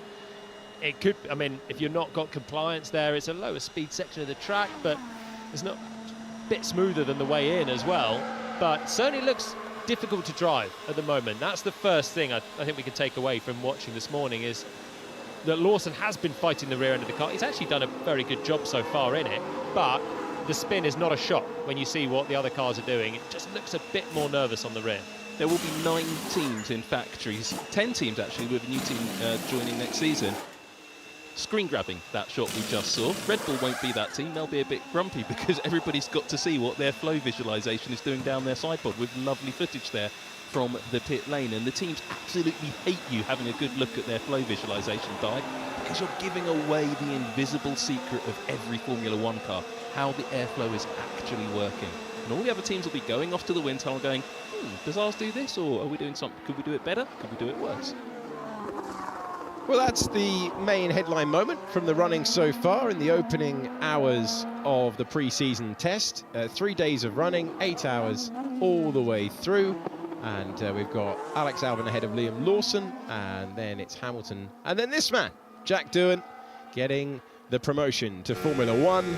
Alpine's Academy finally getting a driver to Formula One.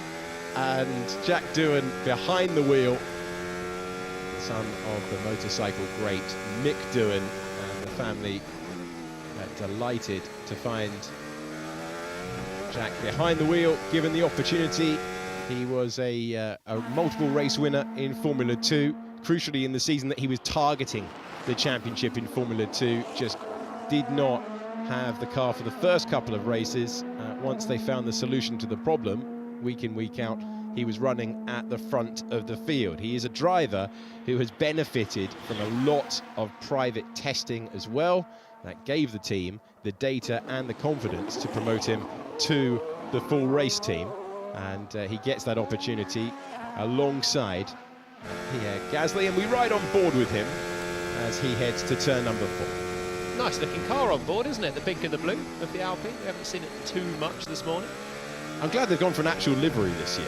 Yeah, it looks good. They've actually painted it this year, which is nice. It's a nice change. And well, this was because they managed to strip out all of that weight. Do you remember how heavy the car was and how just generally slow it was this time last year? Of course, they rose to 6th in the Constructors' Championship. Doohan got his outing in Abu Dhabi as well. And now they've turned up with a livery, and I quite like it.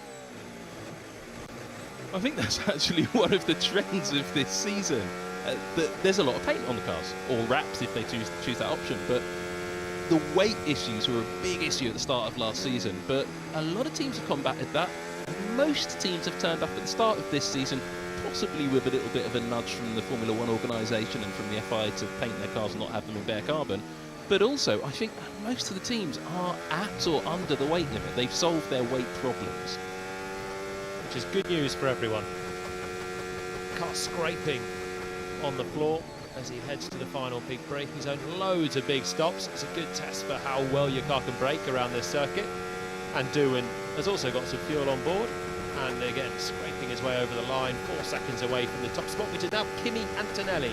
And Doohan's car generally just understeering a little bit, but looks like he's on a long run, heading straight into another lap, just circulating now in some sort of racing. Bit of oversteer there, and this is where Lawson lost it. You can see actually how hard Doohan's having to fight through there as well.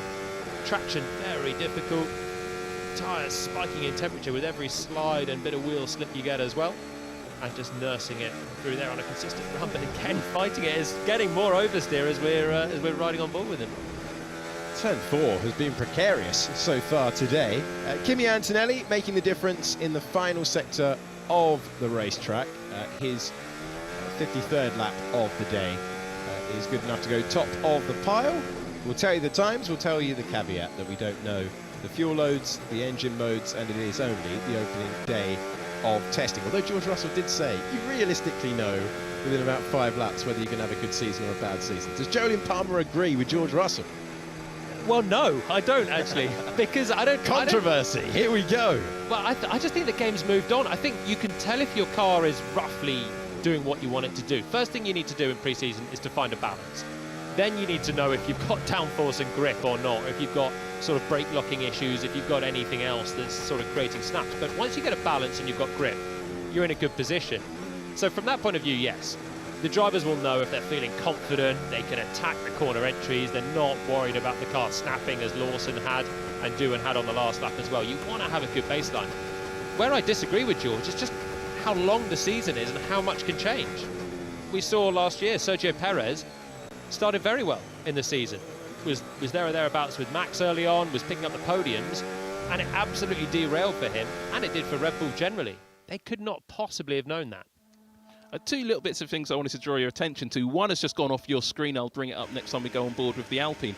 The other is that there are two drivers who are incredibly close to completing a race distance, 57 laps of this Shanghai circuit, and both of them just went into the pits as they were about to do it. Ollie Bearman in the Haas, he's done 56 laps, and Nico Hülkenberg in the Sauber done 55. They're getting quite close, but with other drivers about to go out on track, I wonder who is going to be the first. Yuki Tsunoda is leaving the pits, as well as Kimi Antonelli. Antonelli 54 laps, Yuki Tsunoda on 55. So it looks like Tsunoda may be the first driver to complete a race distance here in pre-season testing. Incredible reliability that we have in this day and age. What was the test? Was it the first year of the new power units in 2014, where we had like some teams doing 6 laps all day? Fortunately, it wasn't televised, was it? Can you imagine Would have that? been some filling on that. I had to write an article at that test, 2014, pre-season testing in Jerez. I had to write an article about the Renault team. The problem was, over the duration of that test, I think Renault did a total about... The Lotus team? Yes, there was no Renault team. The Renault-powered teams, I should say. You've got loads of teams to choose from. Yes, but the worst team of all was actually McLaren, who I think we saw do about 10 laps over all 3 days of the test, and didn't know anything about the car because we never got to see it. Thank goodness we didn't have to cover that live. Like, I like a ramble chat, but that would be a little bit too far. Here's another man do you who... remember that was the test when Daniel Kvyat was stepping up to Red Bull in 2014. Yeah. Yeah, not ideal prep. Here's another man who likes a ramble chat, Alex Brundle, down in the pit lane. The wait for the throw is joyous, guys.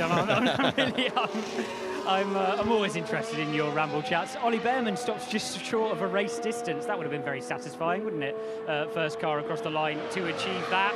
Got out of the car, just gave me a big thumbs up. What else was he going to do? But he did stop short of coming over to chat to me, so I don't ask him any difficult questions. Interesting year this for Haas. Having a look down the pit lane, of course, Formula One teams, as ever, developing their own cars for the Formula. But Haas, along with some other teams like Williams, pick up quite a lot of suspension bits as a delivered unit from other teams. Haas specifically buying normally their front and rear suspension stock, the latest model from Ferrari directly. Apart from this year, when, as you can see, at the front end of the car with those push rods heading up into the top of the chassis is a push rod front suspension, and the geeky amongst you, or those as geeky as me and interested in the development of these machines, will have spotted that the Ferrari this year is a pull rod front suspension, meaning this is not the absolutely up-to-date version of the Ferrari suspension for this year. And it's really indicative of an angle for Haas. Komatsu over the pre-season sort of run-in and throughout the launch event, basically saying, yeah, you know what we're going to do? We're going to actually keep the old Ferrari suspension. So this is last year's iteration of the Ferrari suspension with the push rod activated rockers. And the reason we're going to do that is we need to get off the ground running here. I'm going to bring back in sort of the phase of the regulation set that we're in, moving into 2026, and the massive change that we're going to have. Haas loaded with a Ferrari engine deal, and a team working on limited resources have a massive decision to make, don't they, throughout this season? They want to try and roll their dice early and get an idea of where they are on the board. That'll give them an idea of whether they need to be sticking with this concept to move forward and generate potentially a championship result in this year's season, or they're going to cut their losses and move to look into next year's season. So absolutely the same suspension as last year at the front end, but it represents a real departure for Haas, who've made a tradition of buying the latest and greatest customer bits from the red team up the other end of the pit lane. Thanks, Alex Brundle. What I was going to say about Haas was that, but we did get a nice look at the Alpine just there as we came back. And next time we go on board with the Alpine, I'd like to bring your attention to two little pieces of silver on the inner fences of the mirror supports. Lovely little bit of engineering, lovely bit of machining, just to get the tiniest, and it's only a few millimetres, tiniest little aerodynamic gains. What Alex was talking about there on the front end of the Haas was the difference between a pull rod and a push rod front suspension. We're going to be talking about that a lot when it comes to looking at the Ferrari, but the main reason that you go for one option or the other is aerodynamics. There are teams up and down the pit lane, Red Bull have long subscribed to the theory, McLaren too, that a pull rod gives you aerodynamic benefits. A lot of other teams say, well, it's not that big, and a push rod is just so much easier to employ. A pull rod has a slightly lower centre of gravity. The push rod is just slightly easier to make work. And that's why you're seeing a little bit of a lack of engineering consensus in that part of the car. But as you say, we'll dive into it in a lot more detail when we take a look at the front of that new Ferrari. Alex Brundle, do you have any more to add?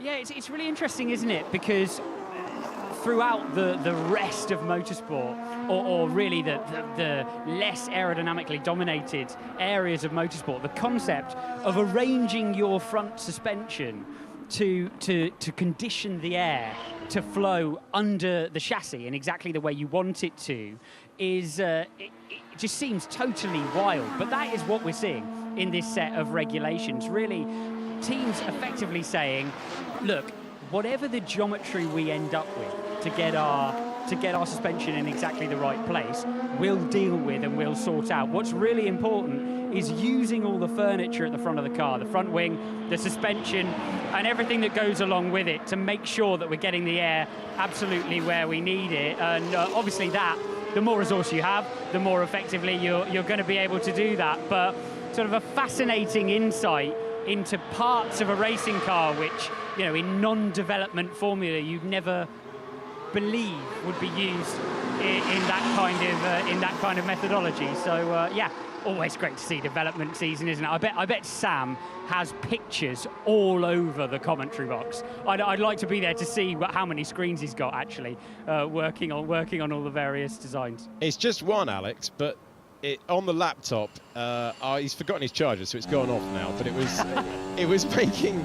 He can see them all on the ceiling. It's fine. Yeah, it was making. There was so much on his laptop, it was heaving under the strain. But Sam Collins loving the opening day of testing. Alex Brundle down in the pit lane for us, getting a look at what the teams have changed, if anything, from last year to this. And we check in with Yuki Tsunoda.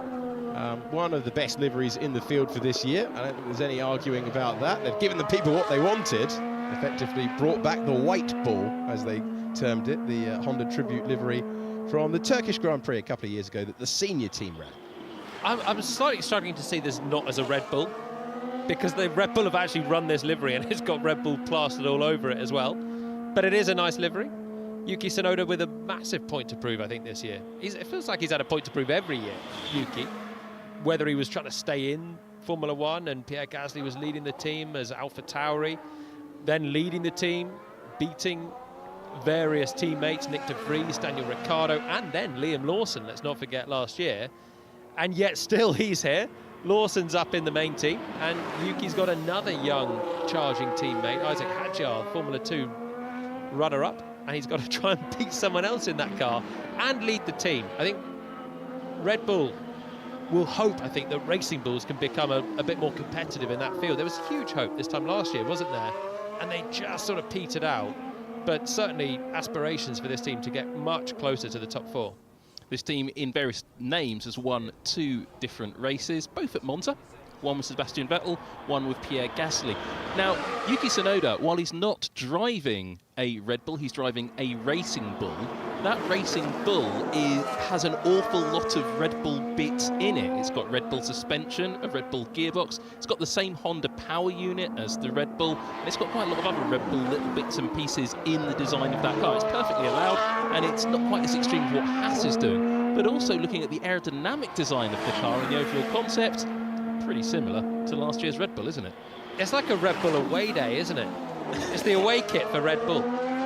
I like that. That's great terminology for the livery. It looks great, and they've decided on a team name and everything. Terrific. Let's bring in Bernie Collins for the first time in our commentary shift. Bernie, what's caught your eye out there with 41 minutes to go in the session? Hello everyone, it's great to be with you. Yeah, I love the idea of having an away kit for the Red Bull. That is perfect, Julian. Lots going on out there. The thing that I'm looking at the minute is the clock ticking down. 41 minutes left in this morning session. That's a third of the driving time that these guys are going to get in the car before most of them at lunchtime switch over to another driver. So this is the point that they're going to start pushing. The track's improving lap on lap on lap as we clear off some of that dust and stands. So can they push a little bit? We've seen some drivers go to softer compounds now, onto that medium compound rather than the hard that they started today. So can they start to see a little bit of the performance of these cars before they then sit out to this afternoon session?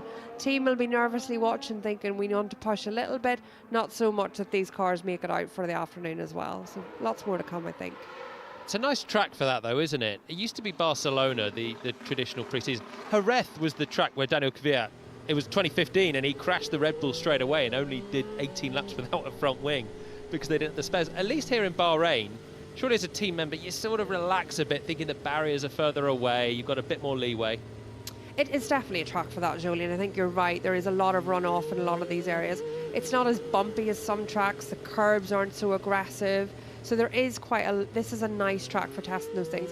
We've spoken a lot about the wind and the effect that has on the car. I guess the saying on the pit wall is it's the same for everyone, and we do have to run in windy conditions. So they will be learning quite a lot out there. I think again today, because we've got these much, much cooler temperatures, I think we're sort of 15 degrees down on track temperatures from this time last year. So it's significantly cooler, but that means it's much more stable throughout the day. We don't have this big rise in the peak of the day and then dropping off towards the end of the day. So we do have much more stable test conditions than we would normally have at this time of year in Bahrain. Very different to the race conditions, but it should be quite good for a lot of the aero mapping or the suspension checks that these teams are trying to do at this stage of the weekend. Excellent stuff. Thank you, Bernie. Bernie's going to keep her eye across everything in the remaining 39 minutes. And Aston Martin and Fernando Alonso currently circulating constant speed around the circuit, will peel out of the way of Kimi Antonelli, who is currently top of the pile and has gone beyond that magic number of the race distance. He's now done 61 laps, 57 for a Grand Prix distance around the circuit. And Yuki Tsunoda has also gone beyond the race distance as well. We're going to leave Aston Martin and we're going to head to Ferrari. Alex Brundle has made his way down there in the pit lane. Looks like Lewis Hamilton getting ready to head back out on the racetrack on a new set of something. It was a new set of mediums of some description for Liam Lawson. I didn't get a look at the brackets to tell which flavour of mediums they were. Lewis Hamilton heading out. An opportunity while he's in the pit lane. It's quite a good rear wing to do it because of the white branding on it. To look at the dished central rear wing for Lewis Hamilton, very new for this year. Effectively, that's Ferrari really learning more about the airflow over that rear wing. And what they've discovered is that the central element, the central part of that main plane, is more efficient than the exterior tips. You get more downforce versus the drag in the central part than you do out on the outside tips where the vortices come off and suck the car backwards. So what they've done is just added more camber there. It turns upon the McLaren, turns upon the Ferrari as well. And it's interesting to see them still developing that rear section of the car, which has been such a factor in the performance of the various machinery as well. while we're on rear wing chat, worth saying, had a bit of a chat on flexi wings earlier on. The front, of course, a factor throughout the season last year. There has been an immediate change at the beginning of this year, which is the FIA have tripled the loading of the main plane around the slot gap where it meets the DRS plane of the rear wing. And that was basically to immediately counter what McLaren were doing with the mini DRS effect through the middle of last year. Not so much at the end after they were asked to not do that so much. FIA also being clear at the beginning of this year that the DRS plane can only have two positions, either up or down. So a closing of the regs around rear wings and some interesting developments as well up and down the pit lane to look out for. Thank you very much, Mr. Brundle. Appreciate your input from the pit lane. Sam Collins, multiple times during that hit, was going, I was going to say that. Terrific. Loving it. Liam Lawson has just done his personal best lap time of the session so far. And he finds himself going over the line with a 1:31.5. Big improvement in the middle sector. Lawson having the headline moment of the session so far with a half spin, thankfully in his case away from the gravel, able to recover, and he's back out there with an improvement. So that is finally a lap on what looks to be a C4 tyre for Lawson, the softer of the medium compounds that we've got here. Finally getting a clean one on the board. Couldn't put together that final sector to go to the top of the times, but he's right there once again. Antonelli still top in the Mercedes. The times just generally so close. All on similar tyres, on track at the same time. No idea on fuel loads. But generally teams tend to run approximately close to the same until you get to the showboating, the softer tyres, which some teams might go for later on. In terms of test running, you're somewhere between 30 and 50 kilos. That can make a significant difference of sort of half a second of pace. But I'm encouraged from what we've seen so far. All the cars look fairly drivable. And again, the pecking order's very, very tight. Haas are the big outlier right now. Ollie Bearman has just done his race run. Well, race distance, 57 laps for Bearman. He's about to come through and start another time lap to go into 58. Good mileage, no pace from Haas. Very methodical, and it reminds me of Haas last year as well. Remember Ayo Komatsu was having his first test as team principal. What a great job he's done. But he came and said, you know, we've got low expectations this year. We're not going for pace. We just need to get the basics right. And before you know it, they managed to develop the car. They really got on top of their problems that they've had in previous seasons. And Haas are going for that same philosophy right now. Just chucking on the hard tyres, some fuel on the car, and just learn about it without taking out any fuel and doing something very different to everyone else. I think that's exactly right, Julian, because Haas are just taking it easy, building up. They've got a car that is quite similar to last year's car in terms of concept and certainly some of the mechanical components, as Alex Brundle pointed out. I think they're going to start the season quite strongly, but I think this is one of the teams you are going to see fade quite quickly through the year, almost like Haas of old. But the difference is Haas will have their mindset purely on 2026, because some of that Toyota investment, if you look at the rear wing, it's got Toyota written on it. The big Japanese car manufacturer is taking a very good look at Formula One at the moment, working with the Haas team. And I think that Haas is going to be able to use some of those Toyota facilities, some of that expertise, some of that funding to start building a really competitive car for 2026. So I'm hearing all this 2026. Everyone's looking for 2026. Who's not looking for 2026? Ferrari. Anyone else? Not sure about McLaren. So we're saying that two teams are still basing this year on getting the most out of it, and the other 8 are really just pooling resources into next year. Surely, I mean, everyone, even Ferrari and McLaren, no one's ignoring 2026 now. The teams are so big, they have resource, they are, you know, the brawn tail is not lost on anyone, whether you're involved in it or not. No one can afford to ignore next year's regs. But with how close the field is right now, either sort of everyone is looking at 2026. I see that there's no one that really is going to be pouring everything into 25 and ignoring next year. So they must all be in roughly the similar boat, aren't they? No, I think there's some different decisions been taken, and that's why Ferrari have taken such a different direction to, say, Haas and to some of the other teams. McLaren have a very competitive package, and they've got some great new facilities at their factory, so I think they won't be uncompetitive, but they still have very much an eye to 26 because they want a long-term future. Red Bull are rebuilding. Aston Martin, a team very much building up for 26. New power unit partner for them next year as well. So it's going to be a really unpredictable year because different teams have different priorities at different times of the year, and that's going to make a big difference. So what about Mercedes? Antonelli, lock up corner there, turn 10. No big deal. You're unloaded on the front left. Nice gyro cam for Kimi Antonelli. Feeling of speed, not the feeling of deceleration for him there. Surely Mercedes, Sam, would be in the same boat. They're looking at 2026, given where they've been in all of this regulation set. Yeah, I think Mercedes should be looking at 2026. The hiring of an inexperienced driver suggests that they would be looking towards next year. But the car has got quite a lot of development on, and it is Mercedes. They never give up on anything, do they? They fight every little battle, even when they've had a car that's a bit of a diva, for example, or it's just not working, or one of their drivers, Lewis Hamilton last season, just not really enjoying the car. They don't give up. They keep fighting all the way through the season. So I don't think Mercedes are giving up on 25 just yet. But I also think in their minds that maybe they're not a title contender. But when you're in the cut and thrust of it as well, it's such a bleak outlook for everyone to be turning up here, pre-season testing before another 24 race season, and think, we're going for next year, lads. This is it. Well, it's definitely the case at Williams, and it will definitely be the case at Aston Martin. But I think Mercedes, Red Bull, Ferrari and McLaren are going to be our big four, hunting for victories, developing through the season as we go. You can't leave titles on the table. We mentioned BMW Sauber and many of the iterations of teams that have been in the mix for the Swiss-based team through the years.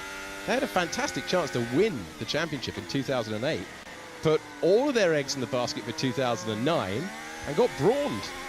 So it's you've got to take the opportunities that are there, certainly for Ferrari. If you think about key pinch points of the season, had Carlos Sainz been able to get past Sergio Perez, Ferrari could easily have been the reigning Constructors' champions. McLaren were one DNF away from not taking that title. They're first since 1998. By the way, McLaren haven't done back-to-back Constructors' titles since Ayrton Senna was in the car. You're not going to leave titles on the table. And there's so much to play out this year. That's the thing. All of this talk about 2026, but this year is the most open Formula One season there's ever been, in my book. You look at the amount of the spread of wins last year, 4 teams, 7 drivers, all winning multiple races. There's no reason that's not going to continue into this year, with some development curve as well, with the tightening up of the aeroelasticity that's coming after Barcelona, which might shift the pecking order. There's so much that's going to play out this year before we even start thinking about next year. Yeah, the teams have that notice, and that could be a resetting of the order if someone's been stealing a march before the load tests are increased. And also there are partners and sponsors to think about as well. There's some new big brand sponsors, partners, title sponsors involved in these Formula One teams as well. They're not signing up, paying the big bucks to have a year just trolling around at the back. They want to get in on the action now. They'll be inviting their guests to come to the races to see a Williams, for example, try and fight for a podium. This is the start of a new year, and everyone's got some aspirations to get some results still, even if they are, of course, having a good eye on next year. I've just had a quick message in my pocket at something we're going to show you in a little while. But it's about car characteristics. Now, you mentioned Williams fighting for a podium. Even before we got to this very transitional year with some definitely unpredictable results coming down in the 20-plus races that we've got, actually Williams are one of those cars that can be quite unpredictable in terms of their car characteristics. They've dialed it back a little bit, but don't forget, that car is something of a streamliner and has been in recent seasons. Go to somewhere like Canada with a long straight. We saw Alex Albon particularly competitive there. If the weather had been on their side in Belgium and things had gone their way a little bit more in Monza, that car was close to being a podium finisher, if not a race winner. That Williams can be quick on the very high average speed circuits. It was less pronounced last year, but I think you are going to see this difference between different types of car doing well on different types of track, and even in different sections of the track. Okay, let's head back to the pit lane. Alex Brundle has another team to look at. Yeah, I just want to take you down here and look at what for me really was one of the headline changes of the winter, probably because we saw it so early on with the rollout at Silverstone. McLaren have an extremely aggressive front geometry. That connection there is the front bar of the top wishbone, which obviously then connects to the wheel hub. And they have an extremely high anti-dive setup, and how you can tell that is it's the difference in the stagger between the top wishbone and the connection to the chassis of that second leg of the top wishbone. So the bigger the distance between those two, the more anti-dive in general that the car you're looking at has. What that does effectively is it makes the front much stiffer, and it's a little bit like what we were talking about when we were down at Haas. Effectively, you're controlling the platform extremely aggressively of the car, making sure that you fly the car in terms of its underbody and its floor as effectively as possible. It's a big change, though, in comparison to what they had last year, and also in comparison to anything else we see down the pit lane. When we're talking about how aggressive McLaren are being in this early phase of the year, that's one of the factors that we're talking about. A very stiff car, and what they're trying to do is take the downforce benefit from that, take the efficiency benefit from that, and then make it work in the slow speed corners as well. They'll obviously benefit from being really masters of that flexible wing technology early on in the season. Of course, when we get to round 9, Barcelona, those regs get tightened up. But yeah, interesting to see them going all the way on continuing to develop this car into the 2025 season. Thank you, Alex. Great explanation for the front end of what McLaren hope is the car that will retain their title. We're on board with Ollie Bearman, British driver, making his way through turn 13. One real corner to go of the racetrack. Just listening to see how the car is working. Keeping it smooth, keeping it tidy. Obviously more fuel in the car compared to the benchmark time of Kimi Antonelli. 4.5 seconds off the pace tells you that. As he goes down to the first turn once again, he will start his first full season in Formula 1. It will be his 4th Grand Prix start, and he takes the lights in Melbourne in a couple of weeks' time. And this is just a replay trackside of what we were watching on board. So Oscar Piastri getting ready to head out on circuit. He's just been released on a new set of medium tyres, so we'll see if McLaren can get something more competitive on the ball.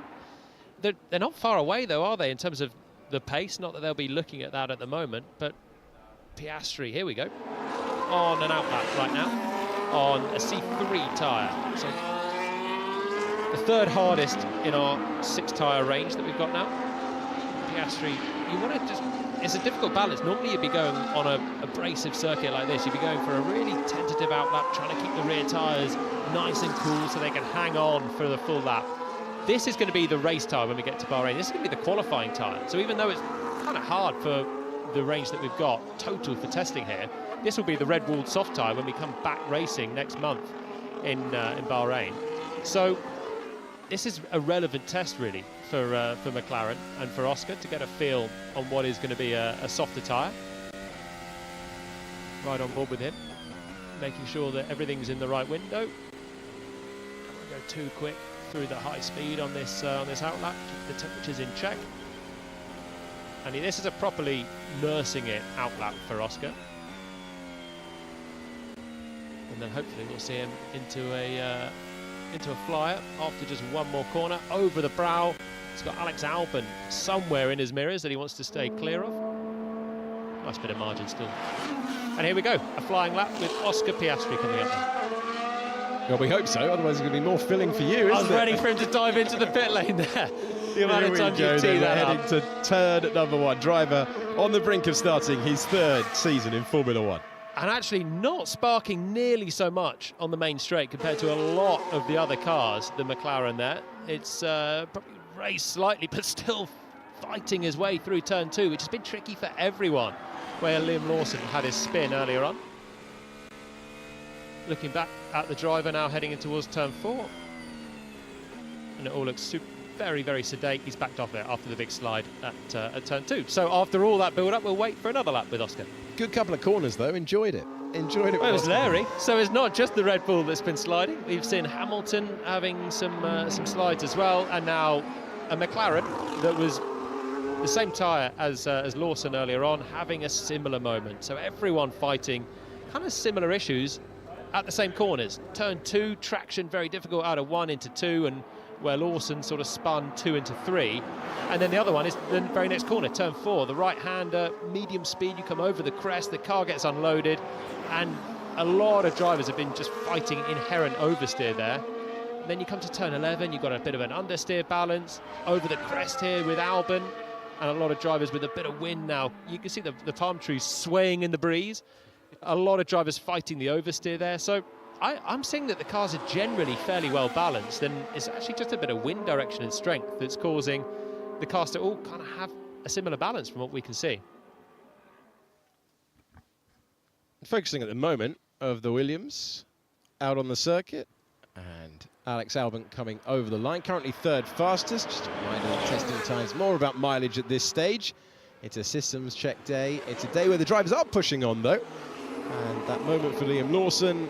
Jack Doohan's gone wide at turn 11. Lewis Hamilton's had a couple of brushes of the gravel trap on the way through at turn 4. What would be in normal race running beyond track limits. And this is another look at the moment that stopped a push lap for Oscar Piastri. Yeah, look fairly calm from that camera. There's another one where you can see him fighting the car a bit more, just on the traction. And there we go. As the car turns, want to be squeezing on full throttle through the exit of turn 2, and he just had to wait there as the car was sliding at the rear. And as a driver, you know that that's going to cost you all the way up towards turn 4. And when you're on a new set of the medium tyres, there's no point necessarily in burying it all the way around, because you've already spiked the surface temperatures there. You're only going to find the same balance will catch you out probably at turn 4 and so on, and you're actually leading yourself in a different direction just because you've been a bit overzealous with your right foot early on. Okay, under 20 minutes to go of the first half of the day. Back on board with Oscar Piastri. Going up through the gears as he heads to turn 11. Let's listen in.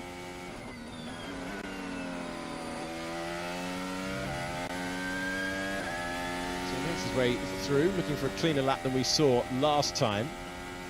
And Piastri with 52 laps on the board. This is number 53 as he makes his way through turn 13. It's 67 for Antonelli, 57 for Lawson, 52 for Alex Albon, 68 on the board for Yuki Tsunoda, who's currently on an out lap. In the pits is Lewis Hamilton.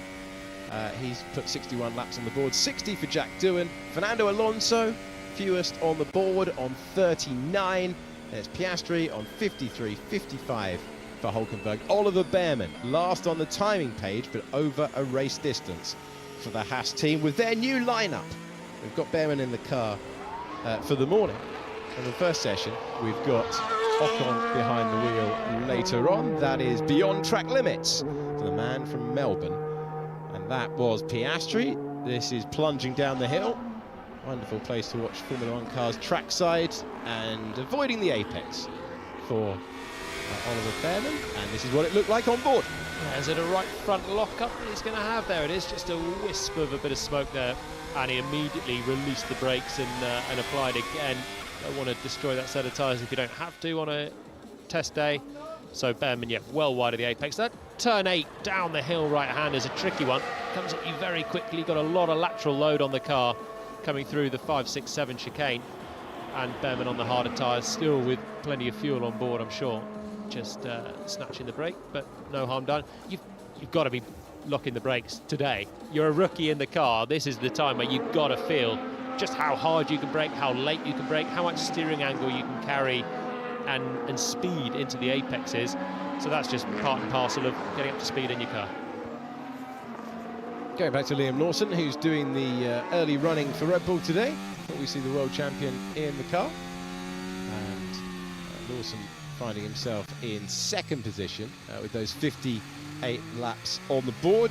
His 12th Formula One start will be for Red Bull. 11 on the board, broken across 2 years. One driver on the grid last year in a reserve and development role for this year. Joe Guan Yu watching on. And he finds himself part of that Ferrari setup. He'll be sharing duties along with Antonio Giovinazzi as well. And he is in attendance for the test. Right, let's dig into the data with Bernie, Sam and with Jolyon and have a look at our first AWS graphic on the right-hand side. Who wants to go first? Bernie, what do you make of this so far? Yeah, I think there's lots of interesting to pull out of this. In particular, the few things that I pick up on. So just explain a little bit to the viewer at home. Along the bottom, we have the turn numbers. And if you look across to turn 8 on the bottom of that, we can see before that Lewis Hamilton in the red. It's going to take a lot of getting used to looking at this data and remembering that Lewis Hamilton is in red.